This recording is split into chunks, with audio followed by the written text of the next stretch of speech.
आपका मनी 9 पर आप देख रहे हैं हेलो मनी 9। बाजार में अगर आप देखेंगे शुरुआत जरूर मजबूत हुई, लेकिन हायर लेवल से प्रेशर बाजार में साफ तौर पे देखने को मिला है। तो 1 बजे तक का कारोबार अगर आप देखेंगे तो बाजार में शुरुआत अच्छी हुई, लेकिन हायर लेवल्स पर टिकने में बाजार को जरूर दिक्कतें हो रही हैं। तो इस ऐसे बाजार में जहां पे हायर लेवल से मुनाफा वसूली हावी हो रही है और न्यूज़ फ्लो बहुत हैवी है, ऐसे बाजार में आपको रणनीति कैसे बनानी चाहिए, आपके सवालों के जवाब, प्राइमरी मार्केट का एक्शन, क्योंकि 3-4 आईपीओ हैं जो कि लाइंड अप हैं। इनफैक्ट अगर पूरा हफ्ता देखेंगे तो 5 आईपीओ हैं जिसमें पैसा लगाने का मौका आपके पास है। तो उसमें से एक कंपनी का जो मैनेजमेंट है वो भी शायद हमारे साथ जुड़ सकता है, रूबरू हो सकता है कुछ देर में, उनसे भी आपकी बातचीत करवाएंगे। और उसके साथ साथ चुन के, यानी कि कौन से ऐसे स्टॉक्स हैं जहां पर इस बाजार में भी आपको पैसा लगाने का मौका, ये सारा जो अपडेट है अगले 1.25 से 1.5 घंटे में आपके सामने रखने की कोशिश करेंगे। पहले देखिए बाजार में किस तरह का एक्शन हो रहा है। आज अगर आप देखेंगे, हम ग्लोबल संकेत अच्छे थे, जो पूरा वीकेंड पर मामला हुआ, यूएस की सुप्रीम कोर्ट का फैसला आया, ट्रंप साहब ने जो पलटवार किया उसके दम पर अच्छे खुले। लेकिन हुआ क्या कि उसके बाद डे हाई से हम फिसलते हुए भी नजर आए। हायर लेवल से प्रॉफिट बुकिंग ऐसी हुई कि हम 25,650 के भी नीचे फिसलते हुए देखें, और अभी भी आप देखेंगे तो 25,650 के नीचे ही निफ्टी पर आपको कारोबार होता हुआ नजर आएगा। कमजोर शुरुआत हुई थी, उसके बाद हमने रिकवरी भी देखी, लेकिन बैंक निफ्टी आप देखेंगे तो दोबारा फिसलता हुआ दिखा। तो लाल निशान में खुलने के बाद हरे निशान में गया, लो लेवल से रिकवरी आई, लेकिन बाद में फिर से आप देखिए प्रेशर ऐसा आ गया कि अभी भी आपको 61,100 के नीचे कारोबार होता हुआ नजर आएगा। दूसरी ओर आप देखें ब्रॉडर मार्केट्स भी प्रेशर में। मिड कैप इंडेक्स आप देखिए आधे % के आसपास की कमजोरी है, और उसके साथ दे रहे हैं आईटी इंडेक्स, डिफेंस और रियल्टी। इनमें आप प्रेशर साफ तौर पे देख रहे हैं जो कि बाजार के ऊपर दबाव बनाने का आज कामकाज कर रहे हैं। सपोर्ट कहां से आ रहा है? सपोर्ट आ रहा है पीएसयू बैंकों से। शुक्रवार को भी मजबूत था ये इंडेक्स, आज भी देखिए मजबूती देखने को मिल रही है। और इंडियन बैंक और यूनियन बैंक, ये दो ऐसे नाम हैं जो कि ज़्यादा मजबूत आपको नजर आएंगे। दिग्गज थोड़े से पिछड़ रहे हैं, लेकिन जो मिड कैप बैंक्स हैं उनमें हम देख रहे हैं कि आज काफ़ी अच्छा एक्शन पॉजिटिव साइड पर बनता हुआ दिख रहा है। लेकिन कुछ खराब खबरें हैं जिनका इम्पैक्ट आज आपको निफ्टी बैंक में भी दिख रहा है, और उसके साथ साथ आपको ओवरऑल बैंकिंग स्पेस पे भी दिख रहा है। इसमें आईडीएफसी फर्स्ट बैंक और एयू स्मॉल फाइनेंस बैंक का ये 7 से 20% तक टूटे हैं। और यूपीएल में भी खबर आई है, इनका जो स्कीम ऑफ अरेंजमेंट है, जिन्होंने रीस्ट्रक्चरिंग का ऐलान किया है, उसको बाजार ने पसंद नहीं किया। इनफैक्ट एक ब्रोकर का डाउनग्रेड भी आया। आगे डिटेल में चर्चा करेंगे इन सारे स्टॉक्स पर जिनमें आज ज़्यादा एक्शन बनता हुआ दिख रहा है। लेकिन बाजार के ऊपर चर्चा करने के लिए आज हमारे साथ एक खास मेहमान मौजूद हैं। स्टॉक मार्केट टुडे की को फाउंडर वीएल नेमवाला हमारे साथ कार्यक्रम में शामिल हो रही हैं। मैम बहुत स्वागत है आपका। वेरी गुड आफ्टरनून, शुक्रिया अपना समय देने के लिए। Good afternoon Sandeep ji, and good afternoon to all viewers. Market तो थोड़ी वीक है। मार्केट थोड़ी नहीं, मार्केट ज़्यादा ही वीक है। और मार्केट के लिए ज़्यादा दिक्कत की बात, या फिर एक कह सकते हैं चिंता की बात यह है कि अनिश्चितता बहुत है, अनसर्टेनिटी बहुत है, क्लैरिटी नहीं है, स्पष्टता नहीं है, और इसे बाजार कभी पसंद नहीं करता। जो फैसला आया शुक्रवार को यूएस की सुप्रीम कोर्ट का, ट्रंप साहब ने टैरिफ लगा दिए, तो टैरिफ लगे हुए थे वो हटा दिए सुप्रीम कोर्ट ने, ट्रंप साहब ने दूसरे तरीके से उनको फिर से लगा दिए। मैं आम भाषा में छोटे शब्दों में आपको बताने की कोशिश कर रहा हूं, तो जरा इसको समझाते हुए अब बाजार में क्या रणनीति होनी चाहिए। जो बाजार हाई लेवल से नहीं टिक पा रहा, या मुनाफा वसूली हो गई, या घबराहट क्यों है बाजार में, जरा इसका जवाब दीजिए। घबराहट, आपने तो पहले उस चीज को ऑलरेडी पॉइंट आउट कर दिया है संदीप जी की uncertainty no one likes actually. और अनसर्टेनिटी से होता क्या है कि आप फोकस नहीं कर पाते एंड डायरेक्शन नहीं मिलती। तो जब आप डायरेक्शन नहीं मिलती तो फिर बहुत अनसर्टेनिटी वाली चीजों में आपको एक क्लियर डायरेक्शन नहीं मिलने की वजह से बाजार उस चीज को पसंद नहीं करता है कि ऊपर जाना है कि नीचे। तो ये एक चीज जरूर है। एंड मैंने उनका पूरा जो डिसीजन आया था सुप्रीम कोर्ट का, उसके बाद मतलब यूएस सुप्रीम कोर्ट का स्कॉट, तो उसके बाद मैंने उनका पूरा स्पीच सुना। तो एक बहुत हार्श लैंग्वेज थी, ऐसा नहीं थी कि लैंग्वेज बहुत सॉफ्ट स्पोकन, तो मतलब दिख रहा था जो उन्होंने बोला उससे कहीं ज्यादा ऐसा था उनकी भाषा में, उनकी टोन में, जो वो नहीं बोले अभी तक। And that was that I want to quote that statement, या फिर चलो रेफरेंस ही देते हैं कि जो लोग इस सुप्रीम कोर्ट के फैसले से खुशी या जश्न मना रहे होंगे, लेट मी एश्योर कि आप बहुत दिनों तक खुशी नहीं मना पाएंगे। And I assure that so that statement is very harsh, right? Market won't like it. Market को ये डर लगता है, और जब डर लगता है सिचुएशन में तो ऑफ कोर्स आप ढूंढेंगे एक प्रॉफिट बुकिंग। मार्केट में इसी तरह की कंडीशंस पर आती है। तो वो एक चीज है जो हम लोगों को, हमें ही नहीं, ग्लोबल टैरिफ तो लगा ही है 15% का, पहले 10 हुआ, फिर 15, अभी तो 15 है, but it may extend also. अब यहाँ पर सर्वाइवल वाली बात आ जाएगी कि जो अब जैसे एक चीज और है इंडिया के एस्पेक्ट में, आप इसको इस एंगल से भी देख सकते हैं कि चाइना अमेरिका के सामने दो ऑप्शंस है, हमारे सामने भी दो ऑप्शंस है। चाइना के साथ हमारा बहुत बड़ा ट्रेड डेफिसिट है, but still as on date because of the IT services and other remittances हमारा यूएसए के साथ में फिस्कल जो ट्रेड डेफिसिट नहीं है बल्कि सरप्लस है। तो अगर चाइना जैसी कंट्रीज के साथ भी ग्लोबल टैरिफ के अंदर सिर्फ उतना ही टैरिफ लगना है जितना कि हम, तो फिर वहां पे कॉम्पिटिटिवनेस ऑफ द प्राइस नहीं रह पाएगी। तो ये सब चीजें हैं जो कि ओवरऑल प्राइस ग्लोबल प्लेटफॉर्म पर आप इसको और भी सिंपल देखिए कि सस्ता माल मिलना जरूरी है, सबको सेम लेवल मिलना जरूरी है। अभी सेम लेवल पिच तो मिल गई सबको, ग्लोबल प्लेटफॉर्म पर एक जैसा टैरिफ तो लगा दिया, लेकिन अगर आप देखेंगे तो हर कोई उतना कॉम्पिटिटिव नहीं है, अब वो दिख रहा है। तो वो चीज अगर आपके पास एक मैन्युफैक्चरिंग सप्लाई आपकी कंट्रोल में नहीं है तो फिर प्राइसिंग एंड प्रोडक्ट को थोड़ा सा तकलीफ जा सकती है। करना क्या है अब? करना क्या है तो रिलायंस को तो बेच लीजिए फिलहाल। हाँ, अच्छा। अगर मतलब बेच लीजिए इन द सेंस, बेच लीजिए इन द सेंस ऐसा नहीं कि आपको ट्रेड, मतलब मैं जस्ट एक आउटलुक दे रही हूँ कि रिलायंस इज लाइक, आपको मैंने पिछले हफ्ते शायद हम मिले थे संदीप जी, मतलब शो पर जब हम लोग थे, तो एक बातों बातों में एक बात मैंने बोली थी कि अगर निफ्टी को 24,300 या 24,200 का सफर तय करना है तो किसके भरोसे करेगा, वो रिलायंस के भरोसे ही करने वाला है। सो फिलहाल के लिए my opinion is that Reliance is very likely to trade within the range of 1340 and 1420 kind of. So अभी के लिए, अभी जो भी लोग रिलायंस में हैं और चाहते हैं कि अपनी पोजीशंस को किस तरह से हैंडल करें, देन प्लीज बी अवेयर कि रिलायंस आपको इस 1080 पॉइंट की 100 से 80 पॉइंट की इस रेंज में रिलायंस आपको मिलेगा। तो बहुत एग्रेसिव होने की जरूरत नहीं है इस मार्केट में, और बहुत पैनिक होने की भी जरूरत नहीं है, because down side is extremely capped. आज अगर आप मान लीजिए, मैं मार्केट का एक आउटलुक देती हूँ आपको, कि अगर आप मान लीजिए आज आपने पैसा लगाया, मान लीजिए पूरा लगाया फॉर दैट मैटर, आपने फ्रेश इन्वेस्टमेंट वापस से स्टार्ट की है, तो डाउन साइड 7-8% से 10% से ज्यादा की नहीं है as per the past record, और बाकी सब चीजें तो ऑन ट्रैक है ही।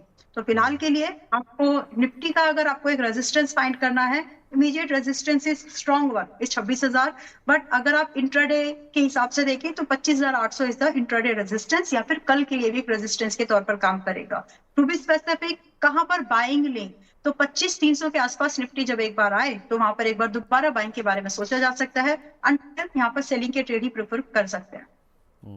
ओके, तो रिलायंस में आप चाहें तो शॉर्ट पोजीशन बना के चल सकते हैं। अच्छा मैम, आपको बता दूं कि आईपीओ मार्केट वापस एक बार फिर से गर्म हो रहा है, काफ़ी चर्चा में है। 4-5 इश्यूज हैं जो कि इस हफ्ते खुल रहे हैं, और उसमें से एक इशू ऐसा है जो कि पिछले हफ्ते फ्राइडे को ही खुल चुका है, वो है गॉडियम आईवीएफ का। और इस कंपनी का मैनेजमेंट हमारे साथ बातचीत करने के लिए मौजूद है। तो आज सबसे पहले हम जो आईपीओ वाला सेगमेंट है ना, उसी के साथ ही शुरुआत कर लेते हैं। वाह, क्या आईपीओ है। तो पहला नाम है गॉडियम आईवीएफ का, जिसमें दूसरा दिन है आज। फ्राइडे को ये आईपीओ खुल चुका है इस कंपनी का। इनफैक्ट मैनेजमेंट भी हमारे साथ मौजूद है। पहले ज़रा कुछ बेसिक डिटेल समझ लीजिए कि ये जो आईपीओ है आज उसका दूसरा दिन है। 12:15 बजे तक के आंकड़े आप देखिए, ऑलमोस्ट 2 गुना के आसपास ही सब्सक्राइब हो चुका है। 75 से 79 रुपये का इसका प्राइस बैंड है जो कि तय किया गया है, और आईपीओ से 165 करोड़ रुपये ये जुटाएंगे। और उस रकम का इस्तेमाल की जहाँ तक बात है तो 75 करोड़ रुपये ओएफएस है, तो 90 करोड़ रुपये इस कंपनी के पास आएंगे फ्रेश इशू के जरिए। अभी मैनेजमेंट से पूछते हैं कि कैसे इसका इस्तेमाल होगा। एंकर निवेशकों ने 49 करोड़ रुपए का इन्वेस्टमेंट ऑलरेडी इस कंपनी में कर दिया है। 7.5 रुपये का ग्रे मार्केट में प्रीमियम है, और 86.5 रुपये पर इसकी लिस्टिंग हो सकती है। तो आपको इसमें पैसा लगाना चाहिए नहीं लगाना चाहिए वो तो हम वीएलए मैम से पूछ ही लेंगे, लेकिन कारोबार कैसा है, इसका भविष्य कैसा है, किस तरह के मार्जिन्स हैं, फाइनेंशियल पोजीशन कैसी है, और पैसे का इस्तेमाल क्या होगा और इससे क्या बदल जाएगा इसमें, इन सब पर बातचीत करते हैं। हमारे साथ 2 खास मेहमान मौजूद हैं। हमारे साथ गॉडियम आईवीएफ की जो चेयरपर्सन और एमडी हैं मनिका खन्ना जी, वो हमारे साथ मौजूद हैं। बहुत स्वागत है मैम आपका। और इनफैक्ट इस कंपनी के जो सीएफओ हैं, फाइनेंशियल पोजीशन जो वित्तीय स्थिति है उसको समझाने के लिए राकेश कुमार जी जो कि सीएफओ हैं इस कंपनी के, वो भी हमारे साथ मौजूद हैं। आप दोनों का ही बहुत बहुत स्वागत है। थैंक यू सो मच अपना कीमती समय देने के लिए। Thank you. तो मनिका मैम, शुभकामनाओं के साथ मैं शुरुआत करता हूं कि 2 गुना के आसपास ऑलरेडी ये भर चुका है। तो जिन जिन को आपका बिजनेस समझ आ रहा है या जो इस इंडस्ट्री के बारे में जानते हैं, वो आपकी कंपनी में शायद पैसा लगा चुके हैं, लेकिन जो पैसा लगाना चाहते हैं, जो पोटेंशियल इन्वेस्टर्स हैं, उनकी समझ के लिए अगर आप शॉर्ट में समझा सकें कि ये इंडस्ट्री क्या है, कितनी बड़ी है, कितनी स्केलेबल है और आप इस इंडस्ट्री में फ़िलहाल कहाँ पर खड़े हैं। अगर आप बिजनेस मॉडल अपना हमारे दर्शकों को समझा सकें जिससे उनको मदद मिले, आसानी हो आपकी कंपनी में पैसा लगाने के लिए। जी जी जी, धन्यवाद। पहले तो मुझे बहुत खुशी है कि ये इंडिया का पहला आईवीएफ इंडस्ट्री का आईपीओ है। तो हमने कैपिटल मार्केट्स के लिए एक पूरी नई इंडस्ट्री खोली है। एंड ये पब्लिक डोमेन में ये डेटा है कि 15 to 20% ऑफ जो हमारी 150 करोड़ की हम आबादी का देश है, 15 to 20% इनफर्टिलिटी से जूझ रही है। और आप मानेंगे नहीं, केवल 2% अभी ये मार्केट टैप हुई है, केवल 2% तक रीच हुई है जहां ट्रीटमेंट अभी लिया जा रहा है।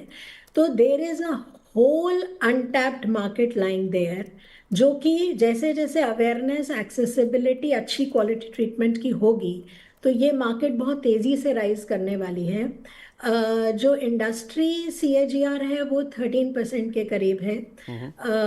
गॉडियम जो है वो पिछले कुछ सालों से 35 to 40% की consistent year on year growth दे रहा है।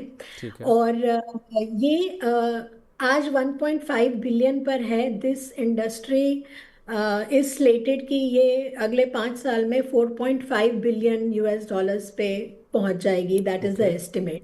तो it is a huge industry. जैसा कि हम सब जानते हैं कि हमारे जीवन में स्ट्रेस बढ़ रहा है, हम वर्ल्ड की डायबिटिक कैपिटल हैं, डायबिटीज़ दोनों मेल और फीमेल पार्टनर की फर्टिलिटी को इफेक्ट करता है। इन सब कारणों की वजह से, पोल्यूशन है, हमारे खाने में प्रिजर्वेटिव्स का यूज़ है, इन सब चीज़ों की वजह से इनफर्टिलिटी बढ़ती जा रही है। और गॉडियम की जर्नी जो है वो हमने 2009 में शुरू करी। तो पहले 8-10 साल मैं मानती हूँ कि वो एक डॉक्टर की जर्नी थी जो क्लिनिकल एक्सीलेंस सीख कर रहा था। और जब वो हमने 58% clinically high success rates achieve कर लिए, जो ग्लोबल एक्सीलेंस लेवल के बराबर के हैं, उसके बाद हमने बहुत मेहनत से SOPs बनाए। And this is a completely now an SOP driven organisation जो एक asset light hub and spoke model पे चलती है, जो कि कम्प्लीटली रेप्लिकेबल है। और पिछले मतलब 2018-19 से मैं कहती हूँ कि ये एक एंटरप्रेन्योर की जर्नी है जिसमें हमने देश के चारों कोनों में 7 हब्स लगाकर और उनको सेम सक्सेस रेट दे रहे हैं वो लोग, 58% का ±1% ऑफ ईच अदर। और इतनी 40% का हमारा EBITDA मार्जिन सस्टेन हो रहे हैं। तो हमने एक स्केलेबल मॉडल की फाउंडेशन तैयार करने में ज़रूर टाइम लगाया है, पर ये इतनी स्ट्रॉन्ग फाउंडेशन है कि यहाँ से अब हम रैपिडली ग्रो करने के लिए बिल्कुल तैयार हैं। ठीक है। ग्रोथ की जहाँ तक बात है ना, उससे पहले मैम आप खुद एक महिला हैं, आप इसको गाइड कर रही हैं, जननी हैं। मैं भी आज इस दुनिया में हूँ तो किसी एक महिला की वजह से हूँ। मैं आपको भी, हर महिला को, मेरी माता जी को नमन है मैम। आप नारी शक्ति हैं, तो आप इस ऑर्गेनाइजेशन को गाइड कर रही हैं। ऐसी एक और नारी शक्ति हमारे साथ मौजूद है जो आपके बिजनेस को समझने के लिए आपसे मुखातिब होना चाह रही हैं। हमारे साथ स्टॉक मार्केट टुडे की को-फाउंडर VLM बाला हमारे साथ हैं। मैम, वो भी आपसे आपके बिजनेस के रिलेटेड कुछ क्वेश्चन करना चाहती हैं। इट्स माई प्रिविलेज कि हम ये प्लेटफॉर्म के जरिए उनको आपसे बातचीत करने का मौका दे रहे हैं। तो VLM ma'am, over to you, जो आप पूछना चाहें मैम से। First of all thank you Manika ji कि आपने ये जो बिजनेस लाए हैं। आई मीन मैं इस बिजनेस को इस एंगल से देखती हूँ कि IVF सोल्यूशन प्रोवाइड करने वाली ऑलरेडी कुछ कंपनी, हॉस्पिटल चेन्स है मार्केट में। But to be specific for investor point of view, जब गॉडियम आया इंडस्ट्री में, आ रहा है आई मीन इंडस्ट्री में एक पर्टिकुलर निश लेकर के, so this is something that people can, एक टारगेटिंग इन्वेस्टमेंट का मौका उनको मिल रहा है। So this is something that they are getting. अब मुझे सिर्फ आपसे 2-3 चीजें, मैं इन्वेस्टर पॉइंट ऑफ व्यू से, being a research analyst, because जब हम लोग मैं कंपनी में, वैसे आपकी IPO को लेकर के मैं पॉजिटिव हूँ और मेरी तरफ से रिकमेंडेशन है कि इसमें एप्लीकेशन जरूर जाना चाहिए। And I am lucky that I am talking to you today.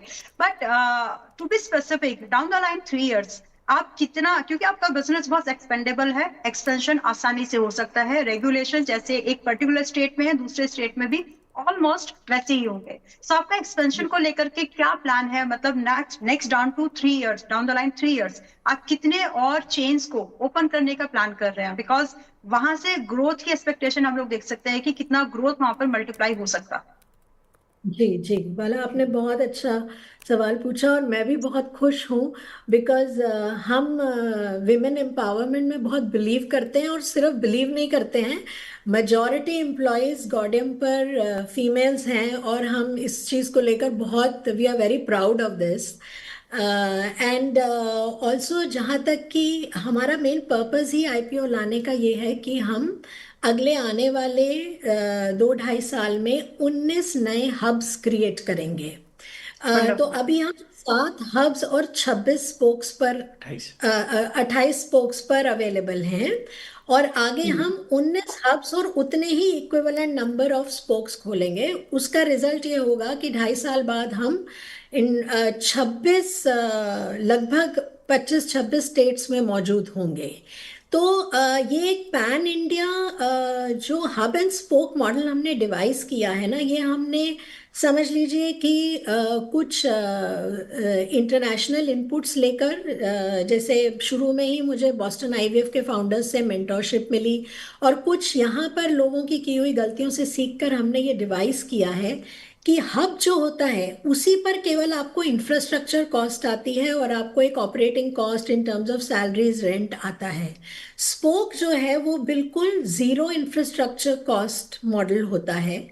तो क्या है कि मान लीजिए मेरा हब एक पटना में है, अब जो हब है उस पर गॉडियम जो है क्लिनिकल एक्सीलेंस पे कहीं कॉम्प्रोमाइज नहीं करता। तो मैंने best of state of the art machinery लगाई, मैंने सबसे बढ़िया अपने डॉक्टर और एम्ब्रियोलॉजिस्ट को ट्रेन कर कर वहाँ पोस्ट किया ताकि रिजल्ट्स बढ़िया आए। बट मैंने सीतामढ़ी, मुजफ्फरपुर ऐसी जगहों पे हमने स्पोक्स क्रिएट किए। स्पोक्स क्या है, वहां पर इंफ्रास्ट्रक्चर कॉस्ट जीरो है, वो उस एरिया की कोई बहुत अच्छी गायनेकोलॉजिस्ट हैं जो गॉडियम एसओपी से ट्रेन की जाती हैं। तो फिर जब पेशेंट वहां सीतामढ़ी का पेशेंट है, उसको एक ग्लोबल लेवल ट्रीटमेंट, तो उसको 15 दिन पटना आकर रहने का खर्चा नहीं करना है। वो पेशेंट अपना 10-12 दिन का इंजेक्शन गॉडियम एसओपीज की गाइडेंस में हमारे स्पोक पर ले लेगा और केवल 2 दिन मेजर ट्रीटमेंट के लिए हब पर आ जाएगा। तो पेशेंट के लिए भी विन विन हो गया और हमारे लिए भी विन विन हो गया, क्योंकि एक ही स्टेट में हमने यस डीप पेनिट्रेशन कर ली without increasing our infrastructure overheads. That is why we maintain healthy EBITDAs and PATs. Okay, that's wonderful because ultimately cost reduction करना किसी बिजनेस के सर्वाइवल के लिए जितना ज्यादा हम कॉस्ट एफिशिएंसी ला सके दैट इम्पोर्टेंट। सो अभी पर हब कितना प्रॉफिट हम लोग जनरेट कर रहे हैं? बिकॉज सी अगर ये मल्टीप्लीकेशन आ रहा है कि 7 हब ऑलरेडी हैं and we are going forward 15+, so per hub अभी कितना revenue it's there? I mean, Sandeep ji, if you want to put in something, अगर आपको अपना कोई व्यू रखना है तो पूछ सकते हैं।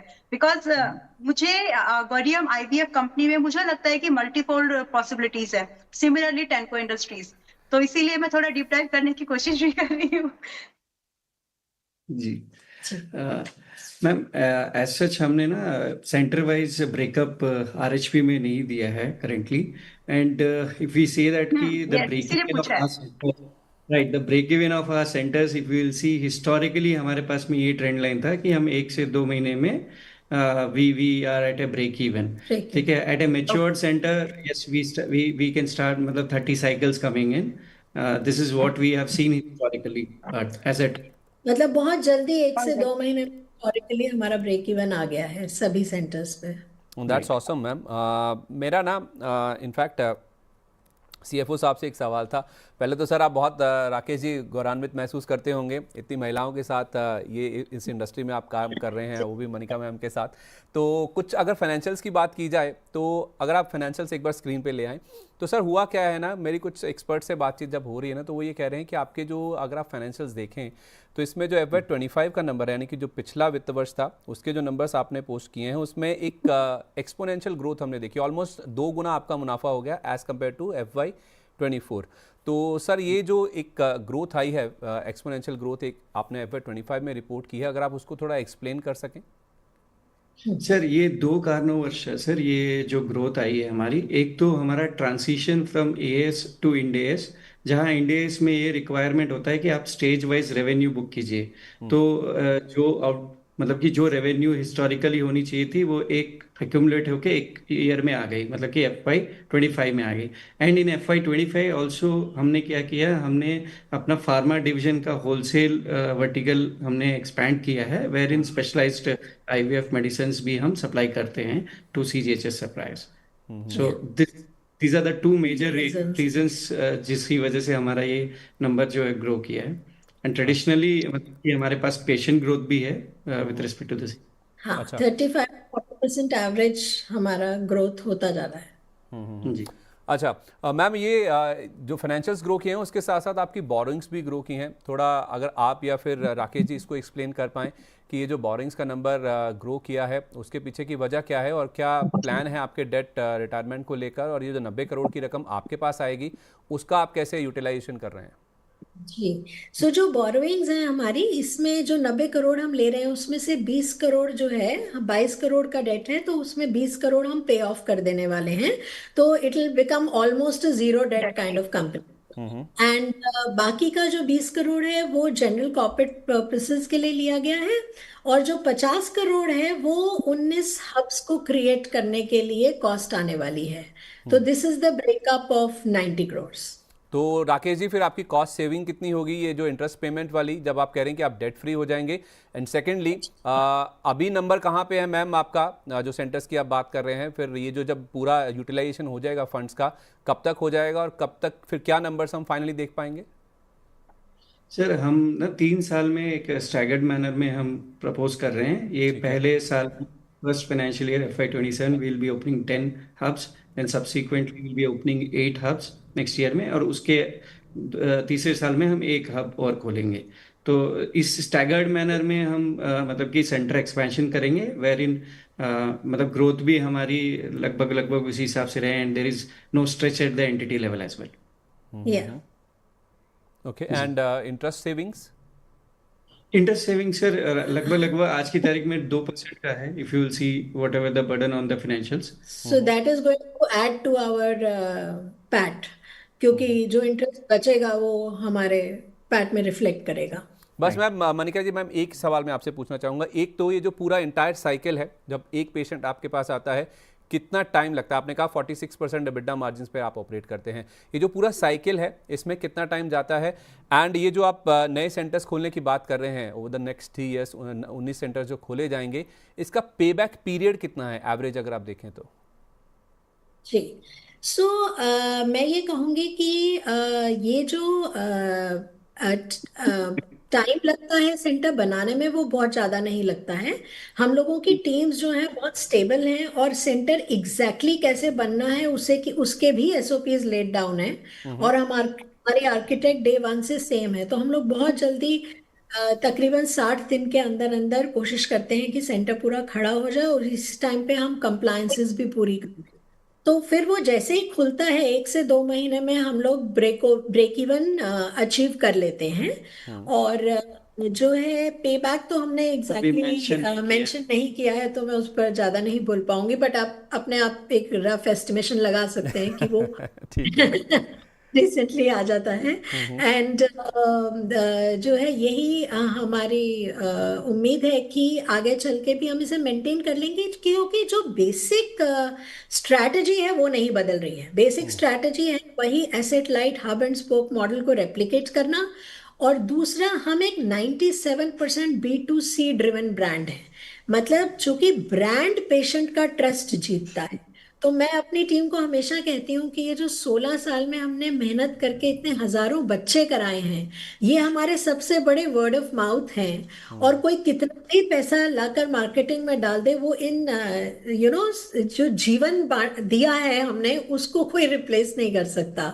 और हमारी इच्छा यही है कि देश के हर कोने में कोई भी महिला जिसका ये सपना है माँ बनना, गॉडियम उसको एक्सेसिबल हो जाए और हम उस सपने को पूरा कर सकें। बड़ा गौरवान्वित महसूस करानी है। एक सवाल ना जाते जाते पूछे बिना रहा नहीं जा रहा कि ये जो आप इतने हज़ारों बच्चों की आपने बात करी, इसमें कोई क्या फॉरेन से भी आते हैं लोग इसको मतलब कराने के लिए, और क्या आपका कोई प्लान है लोकल टू ग्लोबल होने में?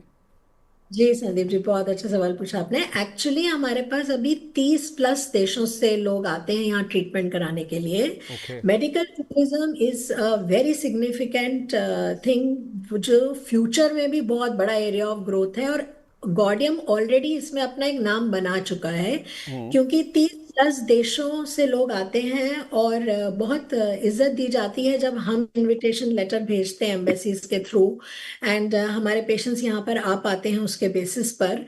और ये सारा वर्ड ऑफ माउथ से फैला है, क्योंकि जिस जिस देश में हम बच्चे कराते गए उस देश से लोग आते गए। And medical tourism is a big opportunity. अब तो सरकार भी उस पर वजन डाल रही है, इस बजट में भी उसका स्पेशल मेंशन है।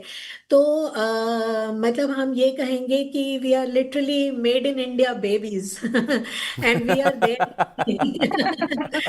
सबके लिए हम अवेलेबल हैं, जो जिस देश से भी आना चाहे और ट्रीटमेंट कराना चाहे। चलिए, बहुत शुभकामनाएं मैम, आपको भी, राकेश जी को भी, आपके आईपीओ के लिए। वैसे 2 गुना भर चुका है, उम्मीद करते हैं बहुत बहुत गुना सब्सक्रिप्शन इसको मिले, और फाइनली जब लिस्टिंग होगी तब भी हम चाहेंगे कि आपसे एक बार फिर से बातचीत करने का, मुखातिब होने का एक बार मौका मिले। Wish you a very good luck ma'am, आपके आईपीओ के लिए बहुत शुभकामनाएं। बहुत शुक्रिया अपना कीमती समय आज हमारे साथ शेयर करने के लिए। आपका भी मणिका मैम, और राकेश जी आपका भी। Thank you sir. तो वीएलए मैम, आपने मैनेजमेंट को सुना भी, उनसे बातचीत भी करी, आपका सवाल भी उन्होंने एड्रेस किया, तो फिर वैसे आप पहले से भी पॉजिटिव थी, और पॉजिटिव हो गई हैं कि इनके बिजनेस मॉडल कंपनी को लेकर? देखिए, बिजनेस मॉडल और प्राइसिंग जो इन्होंने आईपीओ, मतलब अगर यही आईपीओ, मैं इसको इस एंगल से भी देखूंगी, अगर यही आईपीओ आपका ना 200+ के प्राइस पॉइंट पर आता, it won't be that successful, या फिर उसमें कुछ पोटेंशियल नहीं बचती थी। बट द निश, द टाइमिंग, जहां पर चाइना, जापान, सब लोग इनफर्टिलिटी को लेकर के परेशान हो रहे हैं, इंडिया फॉर दैट मैटर, तो ये टाइमिंग, ये सब कुछ मैच कर गया संदीप जी, और ये इस चीज का एडवांटेज इनके आईपीओ और सेकेंडरी मार्केट में परफॉर्मेंस को भी मिल जाएगा इन माय ओपिनियन, एंड इसमें अप्लाई करना चाहिए। आप इन्वेस्टमेंट के तौर पर भी इसमें मतलब मैं ओवर एक्सपेक्टेशन तो नहीं रखना चाहती, but yes, it gonna perform better in secondary market also. मैं बहुत ज्यादा कंपनीज के लिए नहीं बोलती हूँ ऐसी बात, गिनी चुनी कंपनीज के लिए ऐसे मैं बोलती हूँ आईपीओ के स्पेसिफिकली। तो जैसे टेंको के लिए बोला है कि वो 2x होने की कैपेसिटी रखता है, सिमिलरली ये कंपनी भी वैसी ही है कि अगर आप इसको समय दे दें तो 2x बहुत जल्दी हो जाएगी। चलिए ठीक है, 2x बहुत जल्दी हो जाएगी, तो लिस्टिंग गेन की भी उम्मीद करें इसमें? लिस्टिंग गेन की एक्सपेक्टेशन रख सकते हैं। इनफैक्ट अगर सेकेंडरी मार्केट में अगर 10% से ज्यादा का गेन नहीं, अप टू 10% ही अगर आ रहा है, तो भी सेकेंडरी मार्केट में भी अटेम्प्ट करके खरीद के रख सकते हैं, मतलब it's something that you can keep. ठीक है, इन्वेस्टमेंट के लिए, से निवेश के नजरिए से भी आप सोच सकते हैं। बहुत बढ़िया, थैंक यू। श्रीराम ट्विस्टेक्स, इसकी अगर आपने डिटेल्स पढ़ी हो, ये एक टेक्सटाइल प्ले है, टेक्सटाइल स्टॉक्स वैसे भी आज फोकस में है, उनकी बातचीत हम करेंगे बजाज स्टॉक्स में, लेकिन पहले दिन आप देखें तो 12:24 तक केवल 5% ही आईपीओ भर पाया है। फ्रेश इशू है पूरी तरह से 110 करोड़ का, लेकिन ग्रे मार्केट ज़्यादा उत्साहित नहीं है, 5.5 रुपये के आसपास का प्रीमियम उनको दिख रहा है, तो उस हिसाब से अगर 104 रुपये पर बुक बनती है तो 4-5% के आसपास के लिस्टिंग गेन के लिए बढ़ना चाहिए आगे।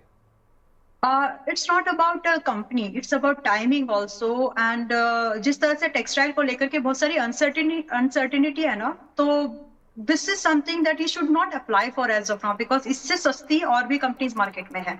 जब हम वहां पर अभी थोड़ा हाथ सिकोड़ करके बैठे हैं, तो नए आईपीओ को अटेम्प्ट करना मुझे नहीं लगता कि अभी सही टाइमिंग है। बेशक कंपनी ठीक ठाक होगी, प्राइस बैंड 100 के आसपास का है, but still timing is not suitable Sandeep ji, and मुझे लगता है कि अभी अगर आप थोड़ा रुक जाएंगे तो कोई प्रॉब्लम नहीं है। अगर कंपनी में दम है और एक्सपोर्ट मार्केट में अगर ये क्योंकि वही बात है, जान्स बनाती है, पहले से ही इतना झगड़ा हो ही रहा है, तो अनसर्टिनिटी में हाथ डालने की जरूरत मुझे नहीं लगती। मैं टू द पॉइंट सिर्फ इस बात को लेकर के बोल रही हूँ, क्योंकि जहां पर टेक्सटाइल इंडस्ट्री को लेकर के अभी बहुत ज्यादा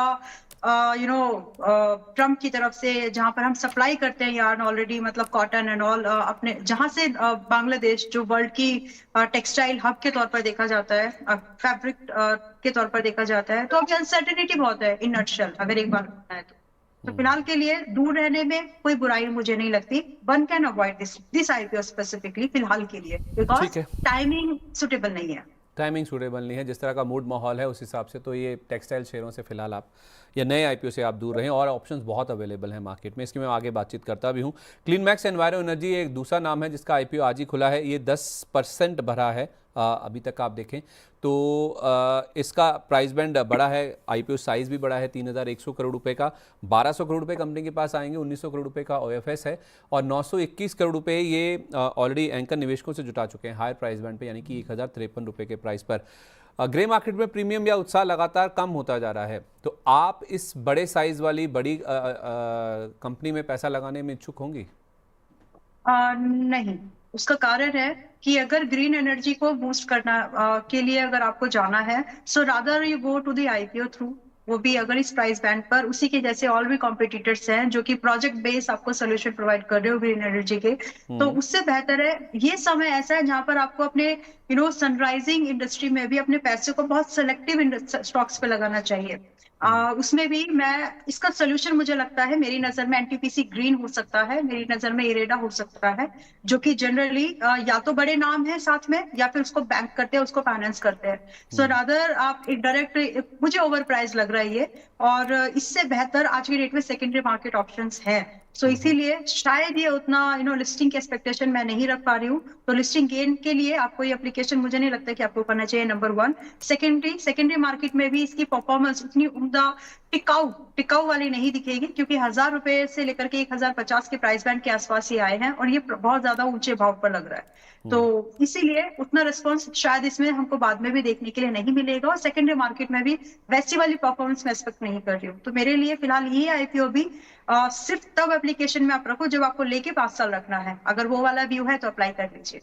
ठीक है, चौथा नाम है PNGS रीवा डायमंड ज्वेलरी का।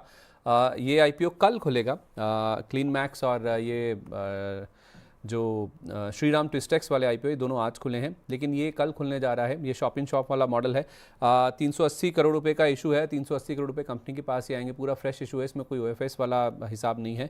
ग्रे मार्केट में देखें तो 17 रुपए का आपको प्रीमियम दिखेगा, 386 हायर प्राइस बैंड है, तो 386 वाला 403 रुपए पर लिस्ट हो सकता है, ऐसा यहाँ पे इंडिकेशंस देखने को मिल रहे हैं। आज एक खबर भी आई थी इस कंपनी को लेकर, खबर ये थी कि इन्होंने कुछ नए एक्सपेंशन प्लान की यहाँ पे बातचीत की है। इनका जो अपडेट आया था, ये 15 नए स्टोर्स पैन इंडिया लॉन्च करना चाहते हैं और इसमें जो इन्वेस्टमेंट होगी वो शायद 287 करोड़ रुपए के आसपास की होगी।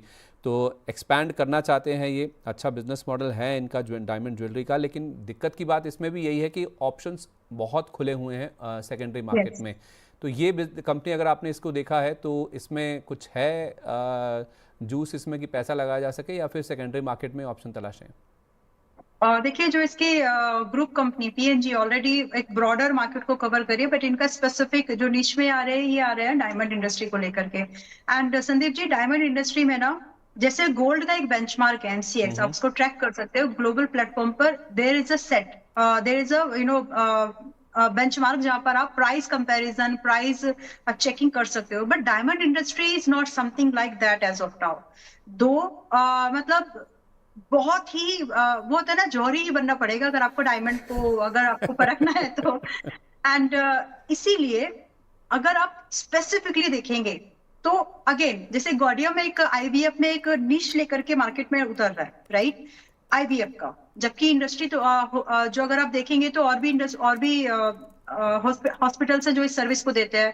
सिमिलरली डायमंड स्पेसिफिकली अगर आप देखेंगे तो ये शायद आपको एक पर्टिकुलर एक ब्रांडेड नाम मिल सकता है जहां पर आपका ये जो फियर है कि डायमंड में धोखा हो सकता है, वो फियर है लोगों के पास में। तो क्योंकि आप उसमें ट्रैक नहीं कर, मतलब आप उसको जो होता है ना कि ग्लोबल लेवल पर आप उसकी बेंचमार्किंग नहीं कर सकते, आप उसको चेक नहीं कर सकते प्राइसिंग। तो प्राइसिंग वाली चीज वहां पर आप ना हो सके, तो इसके लिए यहाँ पर आप एक ब्रांड आपके सामने जरूर आ रहा है उभरता हुआ। हालांकि यही काम आप देखेंगे तो तनिष्क भी करता है, टाटा ग्रुप का कंपनी है। यही काम आपको पीएनजी में भी ज्वेलरी देखेंगे तो वो भी मिल जाएगी, और भी कुछ कंपनीज है जो कि लिस्टेड है। देयर इज पर्टिकुलर कंपनी जो सेनको गोल्ड। तो ये सारे ज्वेलर कंपनीज जो है वो चांदी सोना इन सब में काम करते हैं, लेकिन डायमंड स्पेसिफिकली इस मार्केट को कैटर करने के लिए this is going to be a very first its own type. तो ये इसका एडवांटेज इसको मिल सकता है, तो आप इसमें एप्लीकेशन लगा सकते हैं। इन माय ओपिनियन थोड़ा बहुत प्रीमियम लिस्टिंग के एक्सपेक्टेशन यहाँ पर आप रख सकते हैं, अंडरस्टैंडिंग द बिजनेस, और बिजनेस भी ज्वेलरी बिजनेस के स्पेसिफिकली डायमंड बिजनेस को अगर आपको देखना है तो। हालांकि मैं एक बात और भी बोलना चाहती हूँ, इंडिया में ना डायमंड का उतना क्रेज है नहीं अभी। बाहर के मार्केट में जरूर है, मतलब बाहर लोग डायमंड को पहनना या रखना पसंद करते हैं, but Indian market the same thing कि वहां पर आप चेक नहीं कर सकते। तो क्योंकि आपके पास में प्राइसिंग का एक ओपन प्लेटफॉर्म नहीं है, और डायमंड में जब तक ये नहीं होगा तो शायद वो फियर लोगों के मन से जाएगा भी नहीं। So diamond is not seen as an investment opportunity, people do treat it as an jewellery aspect most of the case में। तो इस एस्पेक्ट पे अगर आप चाहें ग्रोथ ठीक रहेगी, क्योंकि इसका 3 years down the line, 3 years 4 years में एक एप्रिसिएशन ऑफ प्राइस रहता ही है। तो premium listing point of view से प्राइस थोड़ा सा ज्यादा है, 350 के ऊपर के जो उन्होंने प्राइस लाया है, ये थोड़ा मुझे ज्यादा लग जरूर रहा है, लेकिन थोड़ा सा प्रीमियम लिस्टिंग एक्सपेक्ट की जा सकती है, तो एप्लीकेशन कर सकते हैं। तो केवल लिस्टिंग गेन के लिए पैसा लगाएं या लंबी अवधि के लिए भी कर सकते हैं? नहीं, सिर्फ लिस्टिंग गेन के दिन निकल भी जाना चाहिए। अगर आपको सिर्फ स्ट्रैटेजिकली देखना है तो जो भी आईपीओ प्राइस है, आईपीओ प्राइस के बाद एक ऊपर जो भी भाव जाता है, फिर उसके बाद जो भी आपका इंट्राडे लो बना है, या तो आईपीओ प्राइस जो लिस्टिंग हुआ है, वो आपका स्टॉप लॉस के तौर पर ट्रीट करना चाहिए आपको। और दूसरा एक थंब रूल आप फॉलो करना चाहे तो आईपीओ प्राइस से, मतलब बैंड से, आईपीओ बैंड से 10% ज्यादा का रिस्क मत लीजिए। अगर उससे लग रहा है वो कट रहा है तो छोड़ देना। ठीक है, परफेक्ट है। तो लिस्टिंग गेन के लिए, केवल लंबी अवधि के लिए नहीं, लिस्टिंग गेन के लिए आप, ये चूंकि डायमंड वाली कंपनी है, ये एक नीश टाइप ऑफ बिजनेस है, तो उस हिसाब से आप इसमें पैसा लगा सकते हैं। चलिए, इसी के साथ आईपीओ से जुड़ा हुआ जो हमारा खास आज का कवरेज है उसको हम यहीं पे वाइंड अप करते हैं। वाह, क्या आईपीओ है। चलिए, अब मैं बढ़ता हूं दर्शकों के सवालों की और फिर उसके बाद बडिंग स्टॉक्स की बातचीत करेंगे। दर्शकों के सवालों में सबसे पहले अगर हम प्राइम मेंबर्स के सवाल ले लें तो एक यश रेवानकर जी का सवाल है। कह रहे हैं कि सुप्रीम इंडस्ट्रीज़ का मैंने मार्च का 3900 के स्ट्राइक का कॉल ले रखा है 139 रुपीज़ का, और ये आप नोट कीजिएगा मैम, मार्च का 3900 का कॉल ऑप्शन ले रखा है, 3900 की स्ट्राइक का 139 पर सुप्रीम इंडस्ट्रीज़ का 3900। ठीक है। और बैंक ऑफ बड़ौदा का ही मार्च महीने का 310 रुपए की स्ट्राइक का कॉल ऑप्शन ले रखा है 12 रुपए का। 310 दोनों में 310 12 रुपए का, 310 में 12 रुपए का कॉल ऑप्शन ले रखा है इन्होंने, पहले लिया होगा। ये कह रहे हैं कि होल्ड करूं इन दोनों में या फिर निकल जाऊं?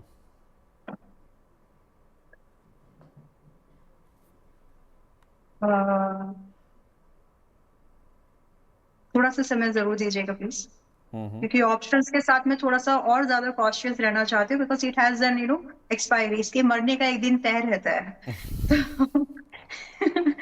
इसलिए ठीक है, बैंक ऑफ बड़ौदा आप होल्ड कर सकते हैं। 311 पर स्पॉट प्राइस है। यू कैन एक्सपेक्ट, मैं स्पॉट चार्ट पर आपको भाव दे सकती हूँ कि कितना आ सकता है आपको। 320 और 325 मार्च के आसपास आने को लगता है कि मार्च आपकी सीरीज मार्च की है, तो आप इसको होल्ड करके रख सकते हैं। But you want to track और stop loss on the spot chart itself, जो कि 303 का है, तो उसी को ट्रैक करिए अपनी ऑप्शंस की पोजीशन को कैरी करने के लिए। बट फिलहाल के लिए 320 एंड 325 आर पॉसिबल टारगेट, जो कि आप मार्च डाउन द लाइन मार्च में देख पाएंगे। सुप्रीम इंडस्ट्रीज अभी 3938 पर है, और आपके पास है मार्च का, एक सेकेंड,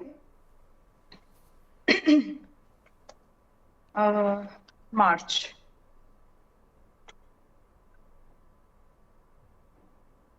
ऑलराइट, तो यस, इसको भी आप होल्ड कर सकते हैं। मार्च के लिए सुप्रीम इंडस्ट्रीज में जो टारगेट आते हुए दिखते हैं, एक फाइनल टारगेट जो मुझे लगता है कि आपको 4100 का तो दिख जाएगा, एक्सटेंडेड अगर मिल जाए तो 4200 भी पॉसिबल है। But you got to maintain a stop loss on spot chart itself, जो कि आपको 3630 पर मेंटेन करना है, और इमीडिएटली ये इसके सपोर्ट का नेक लाइन, जो भी आपको नाम लेना है आप ले सकते हैं, बट 3630 का स्टॉप लॉस मेंटेन करके आप 4100 और 4200 के लिए उसको देख सकते हैं, और मार्च में ये दो टारगेट पॉसिबल है, so you can hold your position. Okay, ठीक है, तो आप अपनी पोजीशंस को होल्ड करके चलिए, ये आपके लिए अच्छा रहेगा। इसके अलावा पूनम राजहंस जी ये कह रही हैं कि नमस्ते Sandeep ji, Ambala ma'am ji, I have KPEL at 376 after averaging. तो एवरेजिंग करने के बाद इनका प्राइस ये 376 का बना है। तो कह रही है कि मुझे मेरी कैपिटल का आधा % का लॉस हो रहा है, शुड आई होल्ड और exit? I can further do averaging, please give me view for 6 to 12 months। Okay, so averaging मत करिए ऑलरेडी, अब यहाँ से इसको समय ही देना बाकी है, बाकी ये चल पड़ेगा। तो फिलहाल एवरेजिंग की मुझे नहीं लगता कि आपको जरूरत है, बट यस, जैसे उछाल आए वो सस्टेनेबल उछाल नहीं लगता है। जैसे ही ऊपर के स्तर आएंगे ये वापस से प्रॉफिट बुकिंग को एक्सपीरियंस करेगा। दो चीज है जो जिसकी वजह से मैं आपको कह सकती हूँ कि आपको इसमें बने रहना चाहिए। One is it belongs to energy sector, and secondly तो इम्पोर्टेंट थिंग कि एनर्जी सेक्टर में तो और भी स्टॉक्स है, but this is cheaper than sector and also it is profitable. So इन दो चीजों को लेकर के आप इस स्टॉक को पकड़ के रख सकते हैं। अभी भी रही बात टारगेट, तो 360 और 400 के आसपास मुझे लगता है कि भाव आपको 6 महीने से 9 महीने के अंदर आ जाना चाहिए और इससे ज्यादा होल्ड भी नहीं करना चाहिए। ठीक है, ओके, परफेक्ट है, तो होल्ड कीजिए आप, कोई दिक्कत नहीं है। भैया राठौड़, इनका सवाल है, ये भी हमारे नए मेंबर हैं, कह रहे हैं कि सर मैं प्राइम मेंबर हूँ। सर यस, बहुत स्वागत है आपका। कह रहे हैं कि एक तो मुझे कह रहे हैं कि सुजलॉन सजेस्ट कीजिए, मेरे पास 2000 शेयर हैं 48 रुपये 61 पैसे के प्राइस पर। चलिए 3-4 शेयर इन्होंने पूछे, मैं एक एक करके पूछता हूँ। पहले सुजलॉन को एड्रेस कर दीजिए। 2000 शेयर हैं 48 रुपये 61 पैसा के दाम पर। ठीक है, सुजलॉन को रख के बैठ जाइए, टाइम लेगा बहुत सारा। फिलहाल ऐड करने की जरूरत है नहीं, 42 रुपए के आसपास आएगा तब चाहे तो थोड़ा बहुत और ऐड कर सकते हैं, सो दैट आपका एवरेज प्राइस जितना हो सके 46 रुपए के आसपास का बनाने का कोशिश करिए। और उसके बाद आपको 52 रुपए से लेकर के 60 रुपए का टारगेट दिख जाएगा, बहुत पॉसिबल है। चल नहीं रहा है स्टॉक, लेकिन चल जाना चाहिए क्योंकि fundamentals everything is good, sector का सपोर्ट भी है, बट टाइम ले रहा है। तो उस टाइम में आप इसको समय दीजिए ताकि जब ये फूटे, जब ये बढ़े तो आपको पैसा बने। फिलहाल इसमें बने रहने की सलाह है, पैसा है, इच्छा है तो ही एवरेज करो, अदरवाइज एज इट इज भी छोड़ सकते हैं। इन वर्स्ट केस सिनेरियो एक स्टॉप लॉस है, क्योंकि अगर ये 42 और 40 के नीचे भी जा रहा है, दैट मीन्स कुछ तो है जो फिलहाल अभी बाहर नहीं आ रहा है। तो उस अजम्पशन के साथ में 39 रुपीज का स्टॉप लॉस मेंटेन करके आप इसको होल्ड करके चल सकते हैं। ठीक है, ओके, तो आप चाहें तो एवरेज भी कर सकते हैं, चाहे तो इसी क्वांटिटी को होल्ड कीजिए। 39 रुपीज़ आपका स्टॉप लॉस है। दूसरा नाम इनके पास पराग मिल्क फूड का है, कह रहे हैं कि 929 शेयर हैं 277.3, 277 रुपये 30 पैसे का प्राइस है। ओके, 200 पे चल रहा है अभी, ठीक है।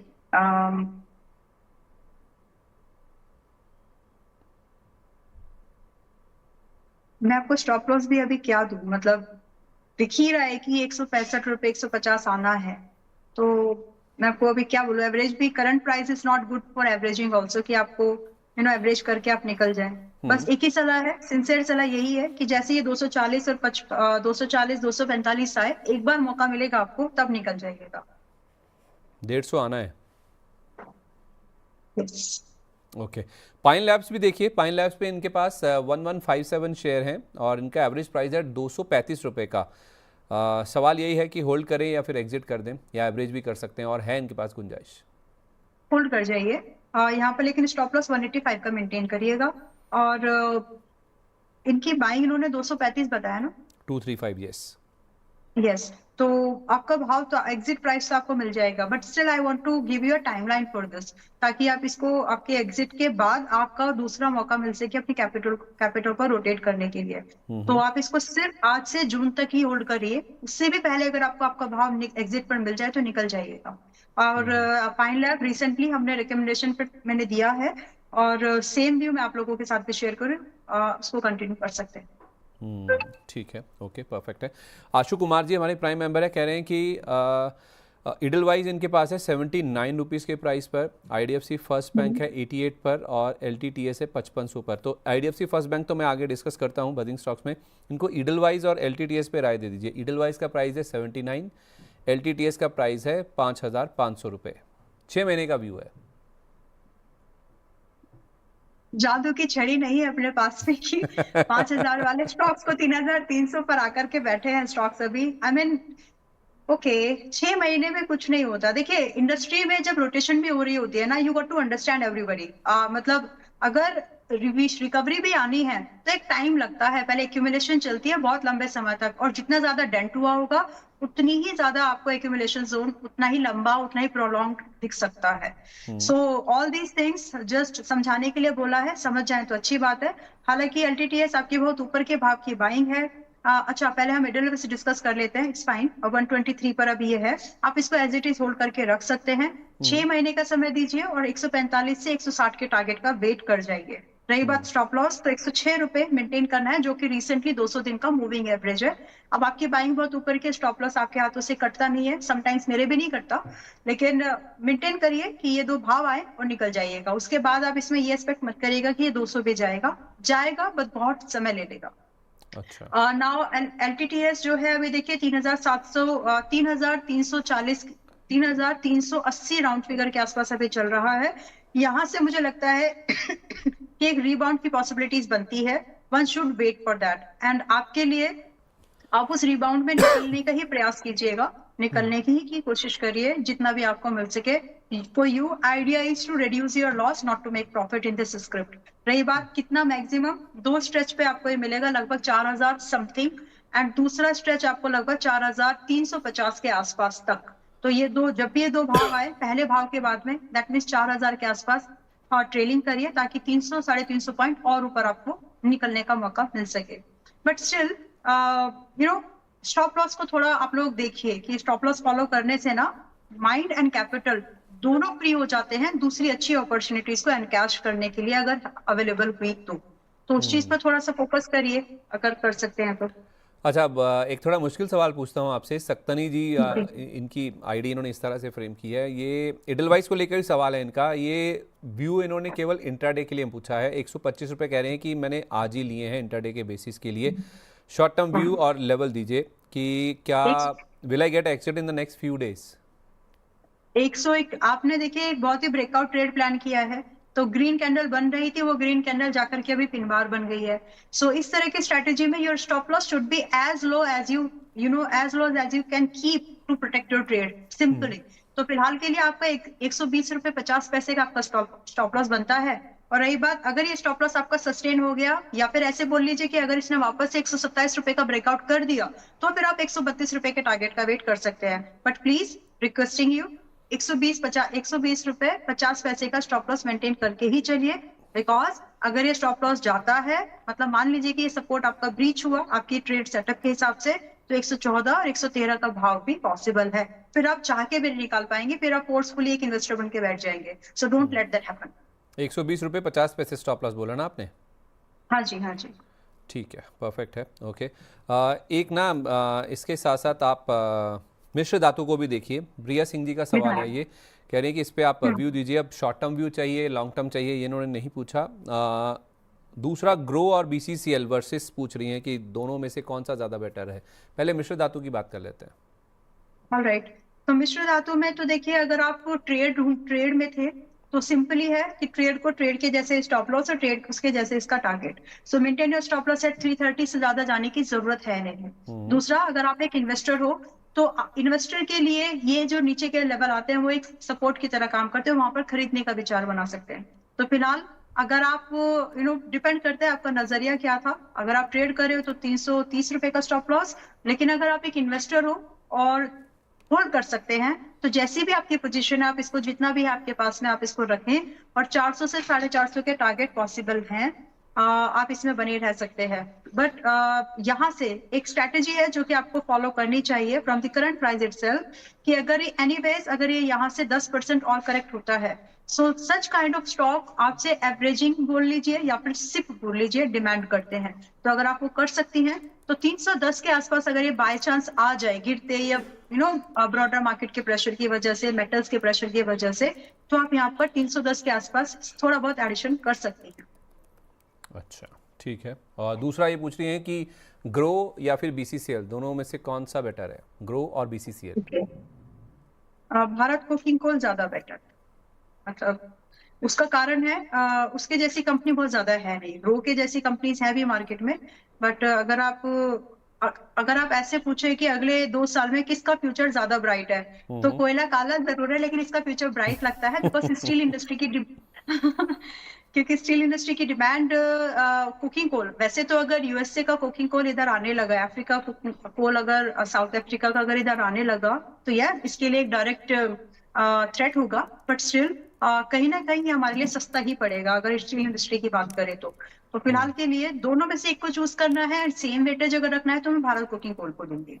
ठीक है, तो ग्रो और बीसीसीएल में से अगर चुनना है तो BCCL ज़्यादा बेटर है, इसके साथ आप जा सकते हैं। ये IPO काइंड ऑफ सवाल थोड़े बहुत आ रहे हैं, तो इसमें फिर ऐसा माहौल बनाइए। तो एक बार फ्रैक्टल भी देख लीजिए। राहुल दास जी का सवाल है, ये कह रहे हैं कि मैं 900 रुपये से होल्ड कर रहा हूँ। 900 रुपये से होल्ड करने मतलब इन्होंने IPO में अप्लाई किया था। नहीं, सेकेंडरी मार्केट में भी लिया हो सकता है, क्योंकि मैंने इसको सेकेंडरी मार्केट में 3 या 4 दिन पहले भी रेकमेंड किया था। टारगेट थोड़े से रह गया, अब रह गया तो रह गया, बट स्टिल जो भी लोग हैं आईपीओ के प्राइस से भी हो या फिर आप सेकेंडरी मार्केट में खरीदा भी है, एक ग्रीन कैंडल जो आपको यहाँ पर दिख रही है वो बड़ी वाले, वो 820 रुपए का स्टॉप लॉस ही मेंटेन करके चले, क्योंकि फ्रैक्टल महंगा था, प्राइस बहुत ही ओवर प्राइस पे आया था, और अगर ये सपोर्ट यहाँ नहीं लेता तो ये 650 650 वाला प्राइस देखने पाएगा। तो इसीलिए स्टॉप लॉस के साथ कॉम्प्रोमाइज मत करना। जिस भी दिन आपको लगे कि इसने 820 के नीचे क्लोज कर दिया है, आप भी अपनी पोजीशन को स्क्वायर ऑफ कर ही दीजिएगा। एक बार फ्रैक्टल का चार्ट दिखा दीजिए जिसकी हम बात कर रहे हैं। फ्रैक्टल इन्होंने 900 रुपये पर ले रखा है, तो फ्रैक्टल में फिलहाल कहाँ प्राइस देखने को मिल रहा है? FRACTAL 850 रुपये पर। तो फ्रैक्टल का अगर आप चार्ट एक बार दिखा दें, हाँ ये 850 रुपये के आसपास है, तो इनका 900 रुपये पर लिया हुआ है। तो आप कह रही हैं कि इसे 10% से ज्यादा लॉस लेना ही नहीं है, वो भी अगर आईपीओ बहुत प्राइस है ना, ज्यादा है, महंगा है, तब भी मतलब एक स्ट्रेटेजी बनाएंगे ना तो आपको हर समय फिर पॉसिबिलिटीज को विन करने का मौका भी मिलेगा, उनको एंजॉय करने का मौका भी मिलेगा। लेकिन अगर आप किसी में फंसे रह गए then you won't get exit. और ये तो बहुत महंगा आईपीओ था, क्योंकि इट वाज एआई बेस्ड, तो एआई को लेकर के पहली लिस्टेड कंपनी है, तो जी। उसका जो प्रीमियम था वो उसमें ऑलरेडी है। तो उसको अगर आईटी सेक्टर जिस तरह से एआई समिट हुआ था उसके बाद इसने ग्रीन कैंडल तो बना दी, लेकिन उसके बाद देखिए जिस तरह से निफ्टी आईटी इंडेक्स 29,000 की तरफ जा रहा है, तो इन स्टॉक्स में भी प्रेशर रहेगा ही। उसके जो भाई बंधु वाली कैटेगरी में जो कंपनीज आ जाती है, इंडस्ट्री आ जाते हैं, तो उनके ऊपर प्रेशर दिखेगा। प्रेशर दिखेगा अभी, क्योंकि जिन्होंने आईपीओ में लिया हुआ है वो एग्जिट का रूट देखेंगे, चाहे वो 900 रुपये के ऊपर हो या फिर नीचे हो। घबराहट तो होती है या थोड़ी सी हड़बड़ाहट भी होती है कि चलो मेरा प्राइस आ गया, आईपीओ के ऊपर भी गया था प्राइस के 900 रुपये के ऊपर ही, आई थिंक 930 935 तक, लेकिन वहाँ से इसमें फिर से प्रेशर बना है। थोड़ा समय ले रहा है ये और बेस बनने का टाइम लगेगा, लेकिन 820 रुपये से नीचे इसको होल्ड ना कीजिए। स्टॉप प्लस आपका होना चाहिए राहुल जी, ये आप याद रखिएगा ज़रूर। पिंटू कुमार जी कह रहे हैं कि सर IFCI शेयर के बारे में बताएं थोड़ा, मेरी बाइंग है 65 रुपीज़ की, इसका टारगेट क्या है? इसके बारे में इनको जानना है। हालांकि इन्होंने ये नहीं बताया कि ये लॉन्ग टर्म के लिए पूछ रहे हैं या फिर मीडियम टर्म के लिए। 65 का एंट्री प्राइस है। 65 IFCI ने 2 बार टारगेट हिट किया है, क्या इन्होंने कभी तो बुक किया होगा? ठीक है, चलो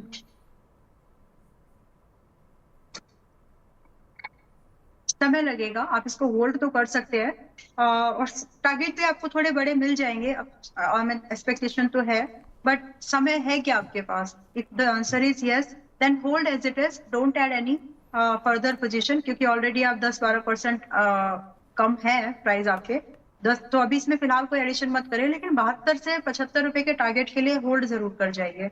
जस्ट कीप इन माइंड कि आपको 2 क्वार्टर, दैट मीन्स ये वाला जो करेंट इस फाइनेंशियल ईयर का एक जो लास्ट क्वार्टर बचा हुआ है, एंड नेक्स्ट फाइनेंशियल ईयर का एक और क्वार्टर, आप इसको होल्ड करने की कोशिश करिए। तो पॉसिबल है कि जून आधा दिसंबर 26 तक शायद आपको इसमें आपका एक बार एग्जिट मिल जाए। एंड प्लीज डोंट एक्सपेक्ट कि ये एक ही पारी में 100 तक चला जाएगा, टाइम लगता है, और स्टॉक उसी चाल को कंटिन्यू आगे भी करेगा। तो आपका 72 रुपए के आसपास जैसे आपको आपका एग्जिट प्राइस मिल जाए, आप निकल भी जाइएगा, क्योंकि वहां पर आपको कुछ प्रॉफिट ही हो रहा होगा। ठीक है।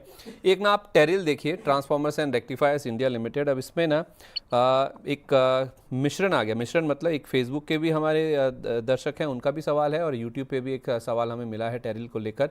अमरेंद्र चौहान जी का सवाल है, ये कह रहे हैं कि मुझे हेल्प कीजिए अंडरस्टैंड करने में कि टेरिल मेरे पास 419 रुपये के लिए हुए हैं, लॉन्ग टर्म का है, तो अगर आप बोलें तो मैं और एवरेज करूं। और जो फेसबुक वाला सवाल है उसमें जिग्नेश पटेल जी कह रहे हैं कि मेरे पास 173 रुपये पर लिए हुए हैं। आई थिंक कुछ तो टाइपो है, क्योंकि 173 तो कभी प्राइस मेरे को तो चार्ट पे नहीं दिख रहा है, आप देखिए एक बार। दोनों का ही सवाल है मैम, एक साथ ही एड्रेस हो जाएगा। एनीवेज जो अगर 173 है तो आपकी बाइंग बहुत पुरानी है, 23 वगैरह की होगी आपकी बाइंग, होल्ड कर जाइए। और मैंने टेरेल ही देखा है ना, एक सेकंड, मुझे तो चार्ट पे मैम ये प्राइस नहीं दिख रहा, मैं मैक्स भी कर रहा हूँ चार्ट को, तो ये प्राइस नहीं दिख रहा 173 का। एक मिनट,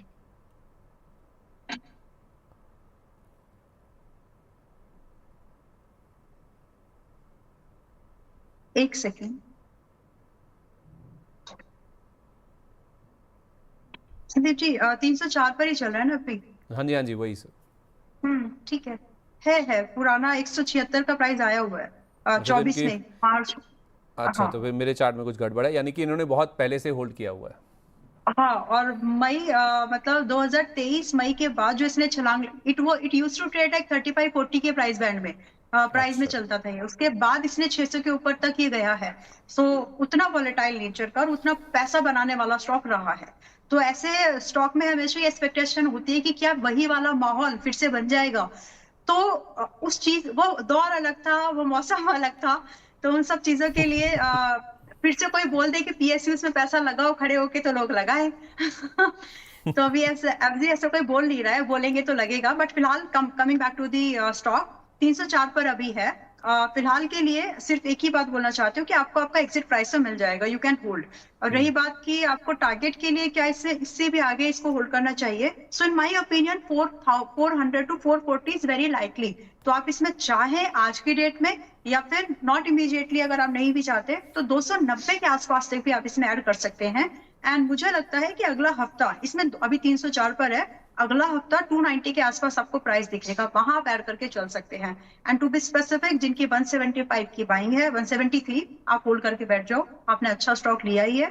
आपको इसमें जब ये 400 440 वगैरह आएंगे, आपका चाहे तो अपने बेस कैपिटल निकाल करके प्रॉफिट को स्टिल आप डिप्लॉयड रहने दे सकते हैं। It's a good stock. अब हुआ क्या है ना मैम, जब से हमने बीसीसीएल की बात करी ना, 2-3 सवाल आ गए हैं। अब सवाल ये नहीं है कि बीसीसीएल लेना है या नहीं लेना है, सवाल ये है कि उसको एवरेज कर लें क्या, क्योंकि कई लोगों के पास पड़ा हुआ है। जैसे हरीश डूमरा जी कह रहे हैं, फेसबुक पे सवाल है कि मेरे पास 500 शेयर हैं 38 रुपये 50 पैसे पर, क्या मैं अभी एवरेज कर लूँ 33 रुपये पर। एक और निकुल बाहेबजी जी का सवाल है, ये भी कह रहे हैं कि Bharat cooking coal share hold रखें कि सेल कर दें टुडे। तो एवरेज कर सकते हैं क्या? आपने ग्रो के मुकाबले इसको तो अच्छा बोला है 33 रुपये के आसपास, जिससे नीचे 38.5 रुपये, माफ़ कीजिए ऊपर 38.5 पर ले रखा है, वो नीचे 33 पर और ऐड करे या नहीं? 30 रुपए कम से कम वेट करिए आप। उसका रीजन सिर्फ इतना ही है कि ये लगभग 100% प्रीमियम पे लिस्ट हुआ है, तो प्रॉफिट बुकिंग होती ही है। अगर आप ये समझ जाएंगे तो फिर आपको खुद से इस बात का जवाब मिलेगा कि अभी आपको एवरेज नहीं करना है। तो 30 रुपए के आसपास चाहे तो थोड़ा बहुत मतलब जो भी आपकी पोजीशन है, आप इसमें मतलब you consult with your advisor अगर है तो कोई। But in my opinion general phenomena 15% तक वहां पर और एड ऑन कर सकते हैं। तो 30 रुपए का वेट करिए और यहाँ से 8-7% बाकी है। ठीक है, एक नेटवेब देखिए प्लीज। जी, नेटवेब नहीं, आप कुछ कह रही थी? मतलब रखना पड़ेगा ये स्टॉक, नहीं चलेगा वैसे, क्योंकि लिस्टिंग 100% के आसपास की हुई है ना। तो मतलब उस एंगल से भी एक बार समझने की बहुत जरूरत है। अगर ये फ्लैट लिस्टिंग होता तो ये पूरा गेन आपको सेकेंडरी मार्केट में मिलता, लेकिन हुई नहीं वैसी बात। तो इसलिए इसको दोबारा अगर वो चलना है तो पहले जिन लोगों ने प्रॉपर्टीज में बना के रखा है वो निकलेंगे, फिर नया वॉल्यूम आएगा, there lot of thing gonna happen. तो उस चीज को समय लगता है। ठीक है, ओके, परफेक्ट है। नेटवेब देखिए, नेटवेब को लेकर सवाल है पवन कुमार जी का, फेसबुक पे इन्होंने सवाल पोस्ट किया है। ये कह रहे हैं कि मेरे पास 3,250 रुपये के लिए हुए, प्रॉफिट में है ये, कह रहे हैं कि मैं होल्ड करूं या फिर इनको बेच दूं, यानी कि मुनाफा लेकर निकल जाऊं। होल्ड कर लीजिए। 3750 से लेकर के 4000 तो बहुत पॉसिबल है, 2 महीने के अंदर आना चाहिए। हालांकि ये कैंडिडेट है 4500 का भी। तो फिलहाल आप होल्ड करिए, डरने की जरूरत मुझे नहीं लगता है।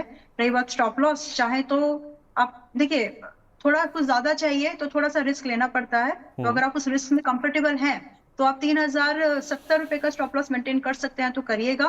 बाकी पहले टारगेट, मैं आपको एक टारगेट जरूर बता देती हूँ, 3750 जब आ जाए आधी क्वांटिटी वहां पर बुक कर लीजिए ताकि आप सेफ हो जाए काफी हद तक, और बाकी आप ट्रेल करके बैठ जाइएगा 3200 पर बस। और फिर आप 4500 का ही वेट करिए, बीच में एग्जिट करने की भी जरूरत मुझे नहीं लगती। ठीक है, ओके। एक ना न्यूजन सॉफ्ट देखिए मैम, न्यूजन सॉफ्ट को लेकर अंशु तोमर जी का सवाल है, कह रही कि प्लीज़ मेरा क्वेश्चन ले लीजिए। मेरा 610 रुपये का प्राइस है, मैं इसको होल्ड करूं या फिर एग्जिट करूं, मेरा प्राइस कब तक आ जाएगा?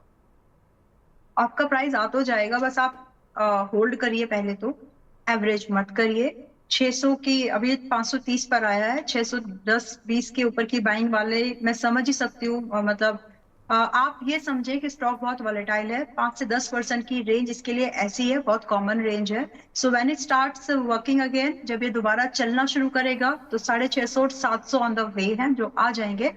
रही बात व्हाट टू ऑब्जर्व, आपको देखना क्या है यहाँ पर। एक तो आपको ये देखना है कि यहाँ पर आपका 590 के ऊपर जिस दिन भी क्लोजिंग आ जाती है उसको क्लोजली वॉच करिए कि 590 के ऊपर ये अच्छे से क्लोज कर पा रहा है या नहीं। एंड दूसरा चीज आपको ये भी देखना है कि आईटी इंडस्ट्री के साथ में कुछ और ट्रबल या कुछ और प्रॉब्लम तो इतने में नहीं आ रही है।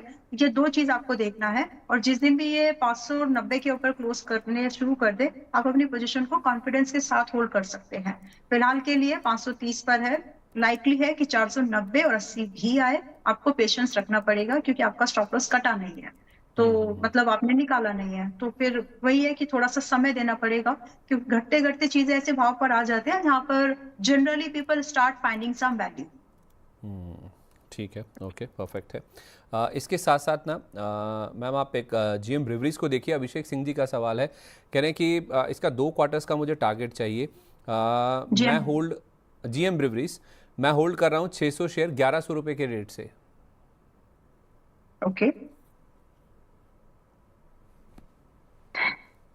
इन्होंने 2 महीने के टारगेट पूछा है ना सर? हाँ जी, 2 क्वार्टर का। 2 क्वार्टर का, देन फेयर इनफ। 1200 मिनिमम है और इतना ही है, ये मिनिमम है और ये मैक्स भी है, तो उतना ही लगता है कि इतना तो ये कर सकता है। क्योंकि इसको अभी देखिए 1023 के आसपास ये अभी है। लाइकली है संदीप जी की यहाँ से भी 950 एक बार आए, तो उसके बाद 1200 रुपए का भाव हमको दिख सकता है। सो फिलहाल होल्ड कर जाइए पोजीशन में अगर आप हैं तो 6 महीने के नजरिए से 1200 तो आ जाएगा लगता है, but from this particular price क्या बिल्कुल नहीं गिरेगा, that is not the view, थोड़ा सा तो गिरेगा। अच्छा, संजय कठिरिया जी का सवाल है, ये फेसबुक के जरिए आया हमारे पास। कह रहे हैं कि मेरे पास ADSL यानी कि अलाइड डिजिटल के 180 रुपए पर शेयर लिए हुए हैं, एवरेज कर सकते हैं क्या? 180 और 122 पर है, जरूरत नहीं है वैसे आपको एवरेजिंग की। अगर आप इसको सिर्फ समय भी दे देंगे, मतलब are you looking for exit only और you are looking for a profitable type of exit? So आपका ऑब्जेक्टिव अगर ये है कि आपको थोड़ा पैसा मिल जाए तो सभी का होता है, लेकिन समटाइम्स इट्स लाइक कि काश हमारा जितना पैसा लगा है वो बाहर आ जाए। तो if that the only approach, तो आप इसको 3 से 4 महीने पे होल्ड किया अगर आपने, तो 170 180 का भाव मुझे लगता है आ जाएगा। तो अगर आपके पास में इससे रही बात एवरेजिंग, कर सकते हैं आप यहाँ पर एवरेज 120-22 के आसपास एवरेज भी कर सकते हैं। तो और अगर आप एवरेज कर रहे हैं बिकॉज आप नया पैसा उसमें डाल रहे हो, तो स्ट्रेटेजी फिर ये रखिएगा कि 155 का एक पहला टारगेट के तौर पर देखिए, और जैसे 155 आ जाए फिर 180 के लिए आप ट्रेलिंग के साथ रुकिएगा। ठीक है। एक ना मैम आप गॉडफ्रे फिलिप्स भी देखिए, पिछले हफ्ते हमने देखा था सिगरेट स्टॉक्स में काफ़ी अच्छा मोमेंटम बना था, प्राइस हाइक को लेकर रिपोर्ट्स थी, हालांकि ऑफिशियली अभी तक कुछ भी सामने नहीं आया, तो आई थिंक वही था, या तो स्टॉक्स बहुत ज़्यादा चल गए हैं। ITC को इसने काफ़ी बड़ी मात्रा में आउट परफॉर्म किया था। थोड़ा लंबा चार्ट कर देंगे ना 1 महीने का तो आपको समझ आएगा। तो हाई लेवल से प्रॉफिट बुकिंग ये जो हो रही है, ये जो जंप आया था स्टॉक में पिछले हफ्ते, उसके बाद इस प्रॉफिट बुकिंग को कैसे समझा जाए, जिनके पास रखा है वो भी और जो नया एंटर करना चाहते हैं उनके हिसाब से भी बताइए। ठीक है, तो नया खरीदने के लिए तो पुराने लो से नीचे जाना चाहिए, और वो पुराना लो इसका 1830-40 के पास में है, तो आप कोशिश करें कि जितना हो सके 1850 के आसपास खरीदिएगा। तो वहां पर टेक्निकली भी अगर आप देखेंगे तो आपका लॉस छोटा होगा, आप स्टॉप लॉस वहां पर 1600 पर लगा सकते हैं और कम से कम 2200 से लगभग 2450 का टारगेट आप देख पाएंगे। दूसरी चीज ये कि जब मैं कभी कभी बोलती हूँ स्पेसिफिकली कि जैसे ही टारगेट हो जाए निकल भी जाना, क्योंकि कुछ स्टॉक वैसे नेचर के होते हैं जिसमें होता है ना कि फटाफट से कोई मूव आता है लेकिन वो फिर दिखता नहीं है वो मूवमेंट। तो वैसे ही स्टॉक का नेचर आप ढूंढो, चार्ट पर सब दिख जाता है।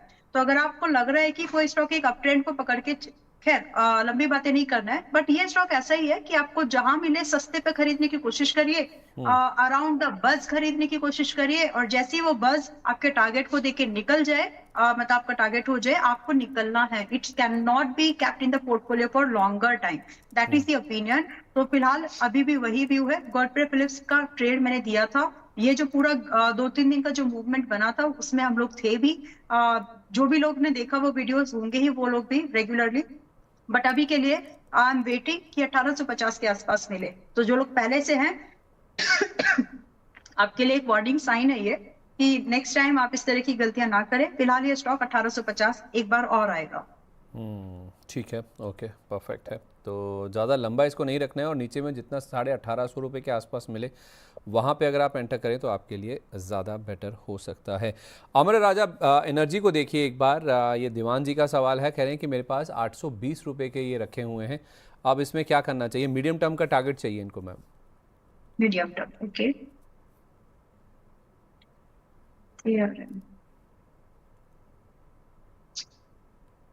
अभी देखिए जैसे मैं जस्ट एक कंटेस्ट दे रही हूँ, State Bank of India, it's a good time to book profit.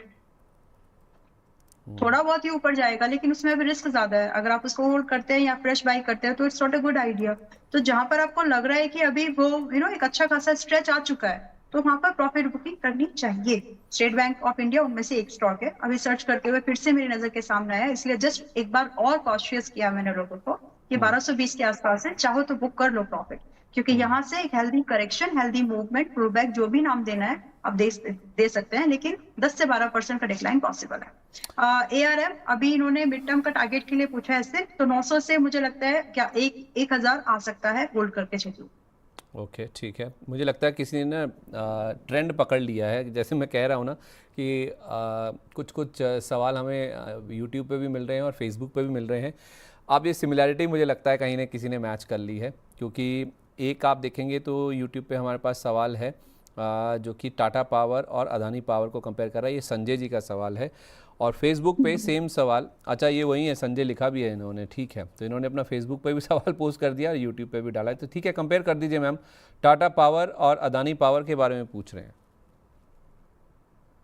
Okay, मतलब दोनों में पैसा लगाना है या दोनों में से किसी एक में लगाना है, ये पूछना चाह रहे हैं? कुछ नहीं लिखा, इन्होंने 3 चीज़ें लिखी है मैम। पहला लिखा है संजय अपना नाम, फिर टाटा पावर कंपनी, फिर अदानी पावर। आप समझिए और जवाब दीजिए। ठीक है,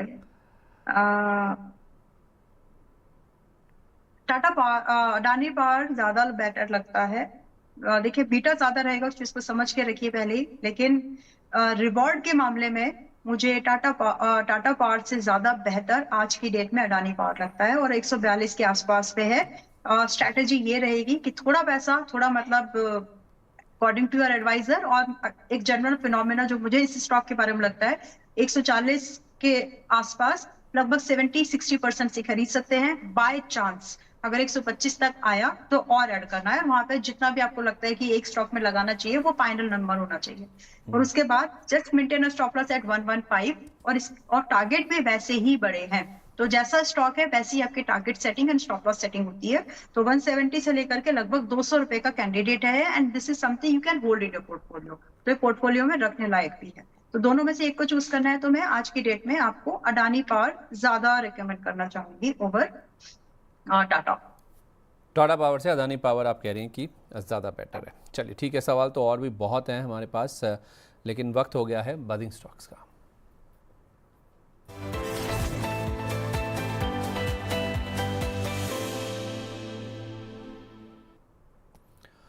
आईटी को लेकर बहुत सारे सवाल आ रहे हैं, लेकिन बदिंग स्टॉक्स में मैम सबसे पहले जो मैं आपके साथ डिस्कस करना चाह रहा हूँ ना, वो है HAL। एक डिफेंस का प्ले है। आज HAL में आप देखें तो 4% से ज़्यादा की हमने गिरावट बनती हुई देखी। 4000 का जो एक साइकोलॉजिकल लेवल है या फिर जो थ्रेशोल्ड है उसके भी ये नीचे फिसलता हुआ दिखा है।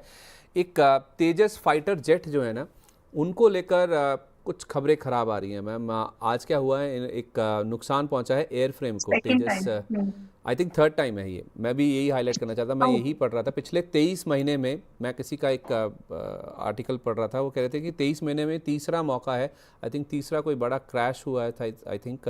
और आज तो खबर ये आई कि फ्रंटलाइन एयरबेस पर जब लैंडिंग हो रही थी ना, उसके दौरान इनका जो एयर फ्रेम होता है उसको कुछ डैमेजेस पहुंचे हैं। और जो इंस्टेंस की आप बात कर रही हैं ना, उसमें 2 इंस्टेंस में आपके सामने रखना भी चाह रहा हूँ। फरवरी में ही फाइटर जेट के ऑर्डर की रेस से इनको बाहर कर दिया गया था, खुद सरकार ने ही, इनफैक्ट एक जो स्टेट रन कंपनी है उसको बाहर किया है।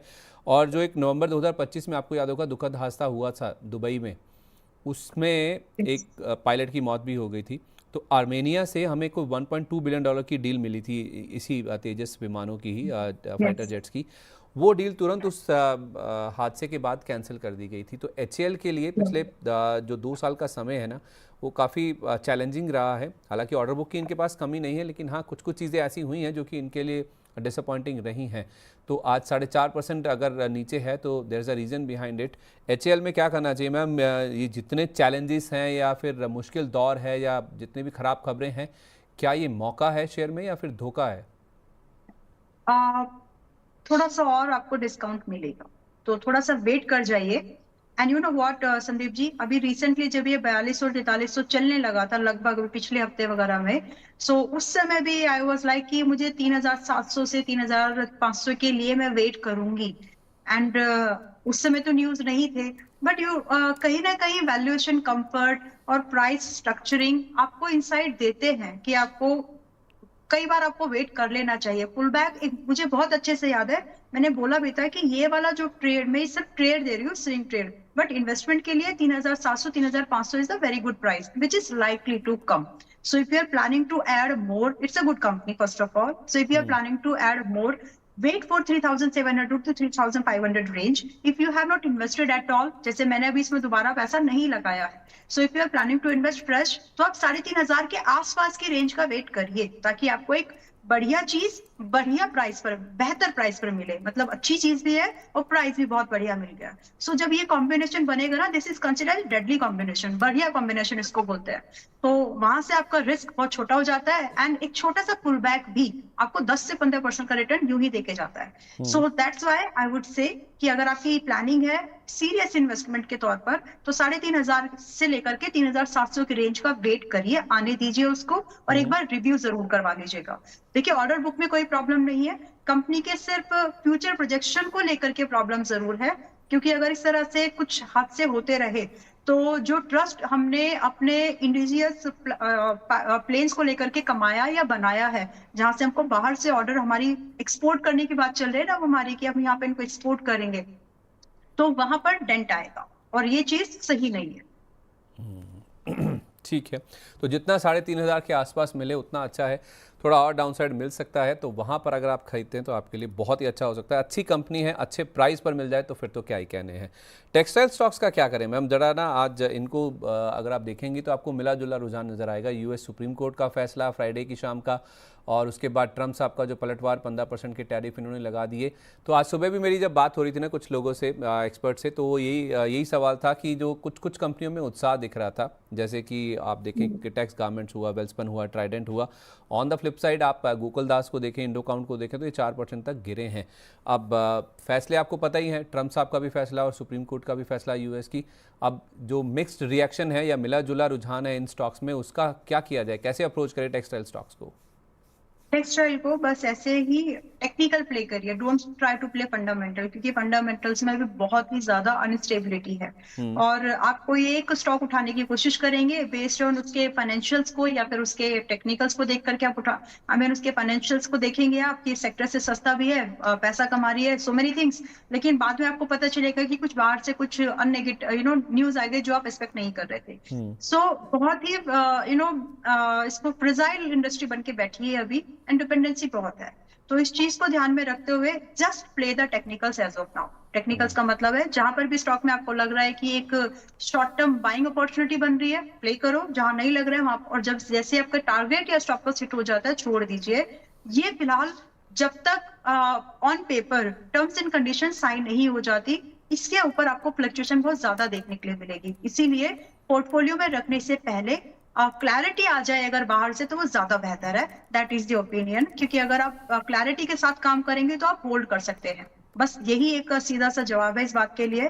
तो फिलहाल टेक्निकल प्ले के लिए आपके पास में कुछ स्टॉक्स हैं, जैसे कि बॉम्बे डाइंग वगैरह है, जो सोनली इंडियन मार्केट के ऊपर डिपेंडेंट है। ऐसे स्टॉक्स में आप चाहें तो थोड़ा बहुत पैसा लगा सकते हैं, अगर आपके पास में कोई दूसरी अपॉर्चुनिटी नहीं है तो। And once again just play the technicals. अभी आप उसको फंडामेंटल्स ट्रैक करते हुए पोर्टफोलियो में रखने लायक सिचुएशन नहीं है।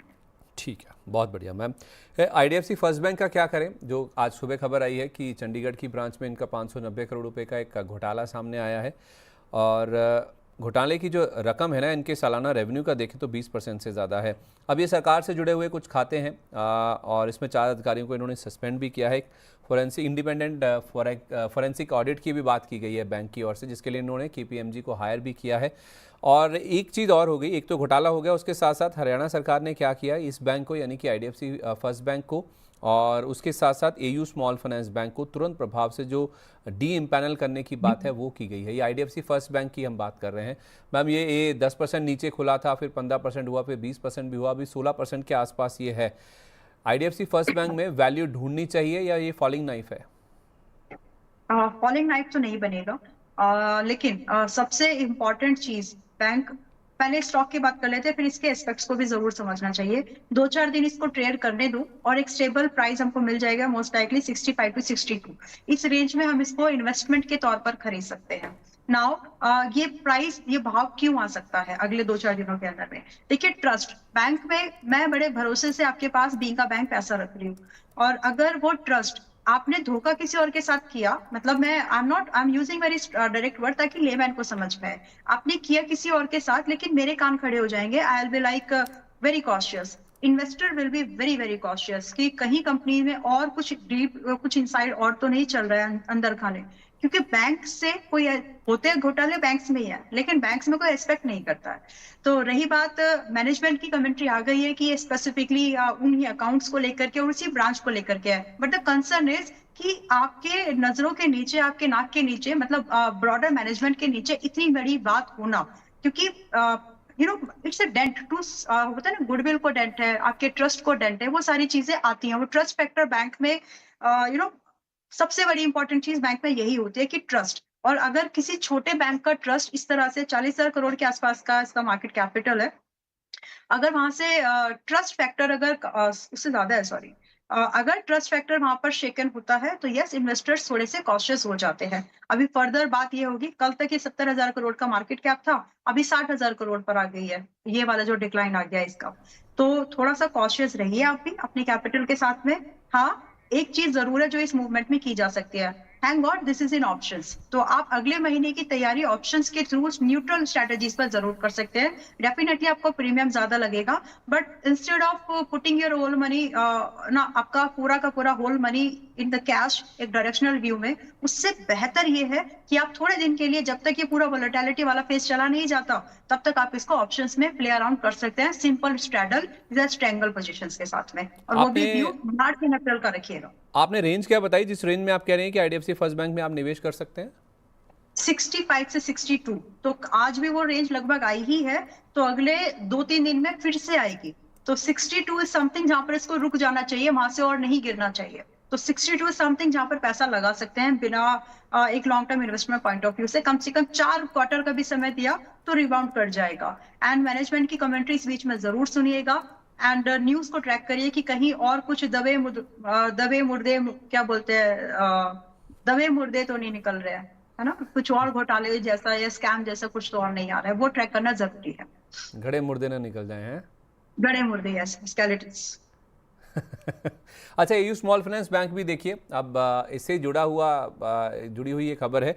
एयू स्मॉल फाइनेंस बैंक में इस घोटाले से कोई लेना देना नहीं है, लेकिन जो हरियाणा गवर्नमेंट का एक हार्श स्टैंड सामने आया ना, उन्होंने इन दोनों बैंकों को डी इम्पैनल कर दिया, और अब उन्होंने यही बोला है कि किसी भी निजी बैंक के साथ कोई भी जो सरकारी रकम है या फिर जो सरकारी खाते हैं उनको नहीं रखा जाएगा। तो पीएसयू बैंकों के साथ ही वो कह रहे हैं कि पूरी तरह से ऑपरेट करेंगे। ये ज़्यादा चिंता की बात है, जिस वजह से एयू स्मॉल फाइनेंस बैंक में आज हमने बड़ी गिरावट देखी है, जिस वजह से बैंक निफ्टी भी प्रेशर में है। तो ये एयू स्मॉल फाइनेंस बैंक में जो गिरावट है, अच्छा मौका है जो वेट कर रहे थे, जिन्होंने इस स्टॉक को चलते हुए देखा है एक तरफा? नहीं, देखिए, बड़ा एम्पैनलमेंट से एक बहुत बिजनेस सिक्योरिटी मिलती है बैंक्स को, किसी भी बैंक की बात कीजिए, और इसीलिए पीएसयू बैंक्स अच्छी बुक्स भी रहती है उनकी, क्योंकि ज्यादातर, अच्छा, पीएसयू बैंक्स में नहीं होते हैं क्या scams? Are they trying to say this? ऐसा तो नहीं है। That's not the case. सवाल तो वाजिब है, पीएनबी सबसे बड़ा इसका आंसर है। मतलब क्यों? खैर, ये कोई लॉजिक नहीं लगा। अगर इन केस, मतलब जस्ट थोड़ा हल्की फुल्की बात कर रहा हूँ कि मान लीजिए बैंक में कुछ हो भी गया तो सरकार बैठी है पीछे बैकअप के लिए। वैसे तो इंश्योरेंस रहता ही है, but that is not something, you know, ठीक है, मतलब सरकार के सर पे ठीक फोड़ दो, चलो। कमिंग बैक, ठीक है, तो मतलब देखिए, एम्पैनलमेंट से बहुत सारे बैंक्स को, जितने भी गवर्नमेंट वाली चीजें होती है ना, तो हॉस्पिटल, जिन हॉस्पिटल, आपको समझने की जरूरत है इन्वेस्टर पॉइंट ऑफ व्यू से सभी को, कि अगर किसी के साथ टाई अप होता है किसी पर्टिकुलर इसका बैंक के साथ में या फिर फॉर दैट मैटर हॉस्पिटल्स के साथ में भी, तो उनको एक मिनिमम बिजनेस की सिक्योरिटी मिलती है। तो बैंक्स अगर उस पैनल से अगर बाहर चले जाते हैं तो एक जो मिनिमम गारंटेड बिजनेस था लॉन्ग टर्म वाला, वो उनके हाथ से निकल जाता है। तो वो जो डेंट है वो उनके प्रॉफिट पर दिखता है, वो नेट प्रॉफिट पर दिखता है एक्चुअली, क्योंकि इसके बाद वो बिजनेस लाने के लिए इनको बार बार मेहनत नहीं करनी पड़ती। It's a kind of a big corporate client to them, जिसमें रेगुलरली उनको रेवेन्यू आता रहता है, ट्रांजेक्शंस एंड ऑल। तो फिलहाल बैंक के लिए, बैंक पॉइंट ऑफ व्यू से ये दोनों ही बैंक के लिए इट्स अ नेगेटिव न्यूज। कि अगर सिर्फ बात यहीं तक होती कि ये स्कैम हुआ और उसका कोई साइड इफेक्ट के तौर पर इनको पैनल से निकाला नहीं जाता, तो बात यहीं थम जाती।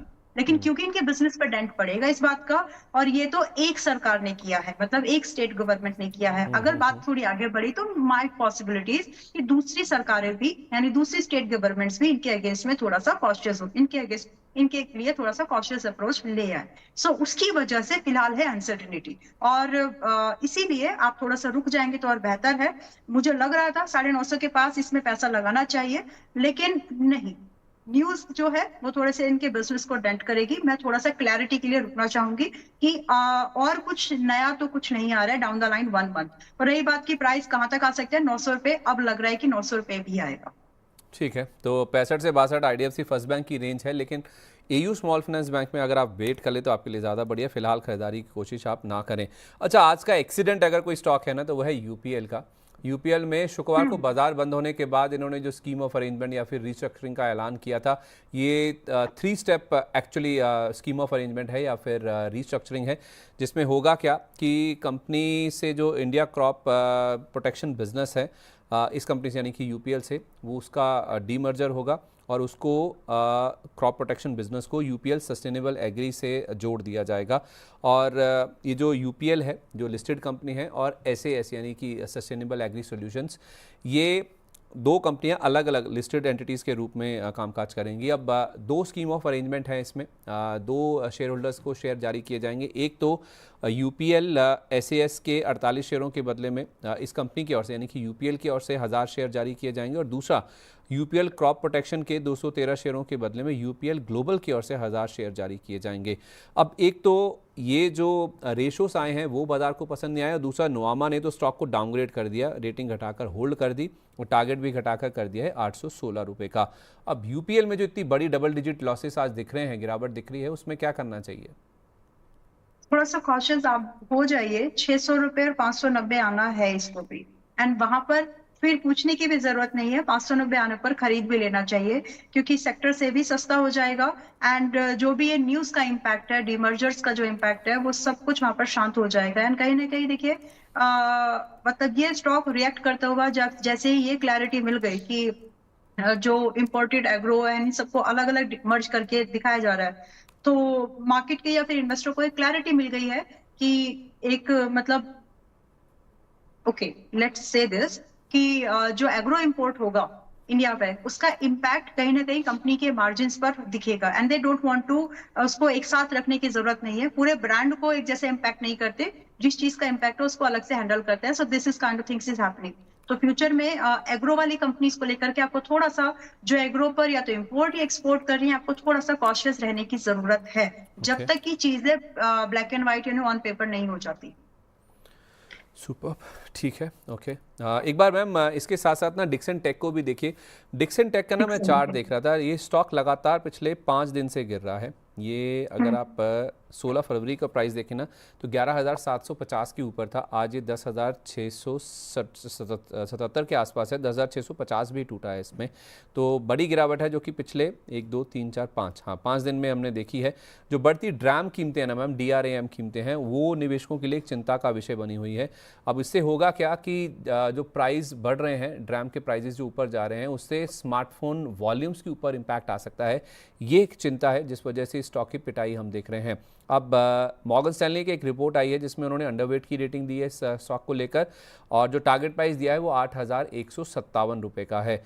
मैम एक समय ये 10,000 के नीचे फिसला था, बस एक डिप मारा 10,000 के नीचे, उसके बाद 11,750 तक रिकवर किया था या बाउंस बैक लिया था, या जिसे आप पुल बैक भी कह सकते हैं। ये पुल बैक फेल हो गया है क्या? जिस तरह की न्यूज़ फ्लो अब आ रहे हैं, 5 दिन से लगातार पिटाई हो रही है, क्या ये वाकई आपको भी लगता है कि 8,157 तक जा रहा है? 8,157 तो नहीं, लेकिन 9,000 से लेकर के 8,500 जा रहा है। तो मतलब उस रेंज में यस, एक बार आपको 9,000 के आसपास तक, तो 9,000 से 9,500 एक बार फिर से आ रहा है। कंफर्म करिए वापस से, 9,000 से 9,500 एक बार फिर से आ रहा है। एंड संदीप जी, कहीं ना कहीं ये सब चीजें ना जो हमारे ट्रेड डेफिसिट के कारण बने हुए हैं, मुझे लगता है कि गवर्नमेंट चाहेगी कि उस ट्रेड डेफिसिट को रोका जाए, और उसका तरीका सिर्फ एक ही है कि आप उस चीज के या तो प्रोडक्शन को बढ़ा लीजिए, मतलब उसको एक्सपोर्ट पर अगर हो सके तो आप उस पर फोकस करें। एंड ईएमएस जैसी चीजें हो गई, एनर्जी जैसी चीजें हो गई, मतलब क्रूड फॉर दैट मैटर, हमारा बहुत बड़ा ट्रेड डेफिसिट इन 2-4 चीजों की वजह से ही आता है। तो कहीं ना कहीं this will be in focused. तो आप लोग अपॉर्चुनिटी ढूंढिए कि इन इंडस्ट्री में कहाँ और कब पैसा लगा सकते हैं।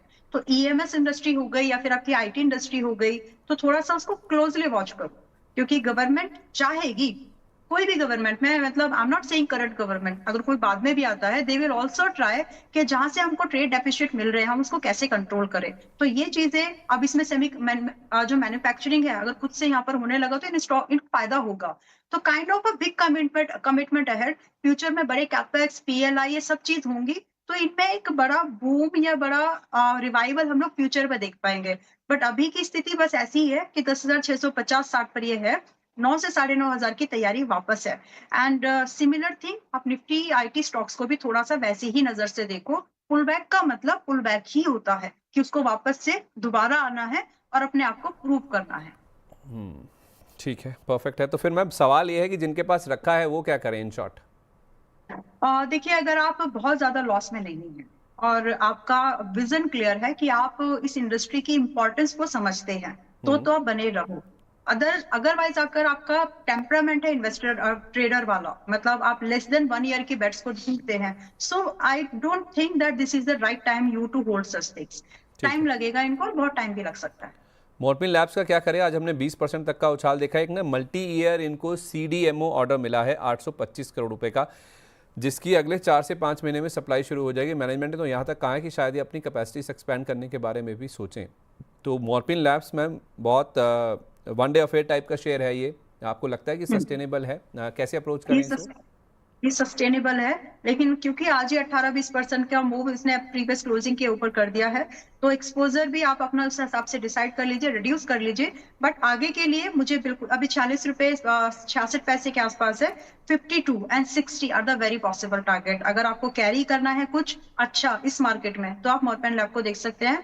And this kind of commitment जहां पर आप अपने ऑर्डर बुक के बेस पर बिजनेस को एक्सपेंड कर रहे हो रियल ग्राउंड पर, तो ये एक बड़ी कमिटमेंट होती है। और एक बार आपने कोई कैपेसिटी बढ़ा दी कैपेसिटी को, तो फिर आप नए बिजनेस की तरफ और स्ट्राइव करते हो। सो ये सारी चीजें पॉजिटिव एस्पेक्ट से एंगल से देखेंगे तो इसमें इन्वेस्टमेंट कर सकते हैं, रिपीटिंग इन्वेस्टमेंट कर सकते हैं। ट्रेड के नजरिए से 62 और 60 रुपए का टारगेट इनफ है, but if you can hold you can expect like 65 also. And the time is maximum, अगर आप दिसंबर भी होल्ड करें, मुझे लगता है कि मोमेंटम में 60 रुपए दिसंबर तक तो कर ही जाएगा, उससे कम भी समय लग सकता है। तो 52, 60, 65 ये टारगेट हो गए इसके। Yes, and 36 rupees should be the stop loss. बड़ा स्टॉप लॉस है, हाँ बड़ा स्टॉप लॉस है, क्योंकि बड़े ही टारगेट्स है दिसंबर तक के ना। हाँ जी, ठीक है, ओके। तो इसी के साथ बदिंग स्टॉक्स को हम यहीं पे वाइंड अप करते हैं और बढ़ते हैं हमारे खास सेगमेंट की तरफ, जिसका नाम है चुन चुन के।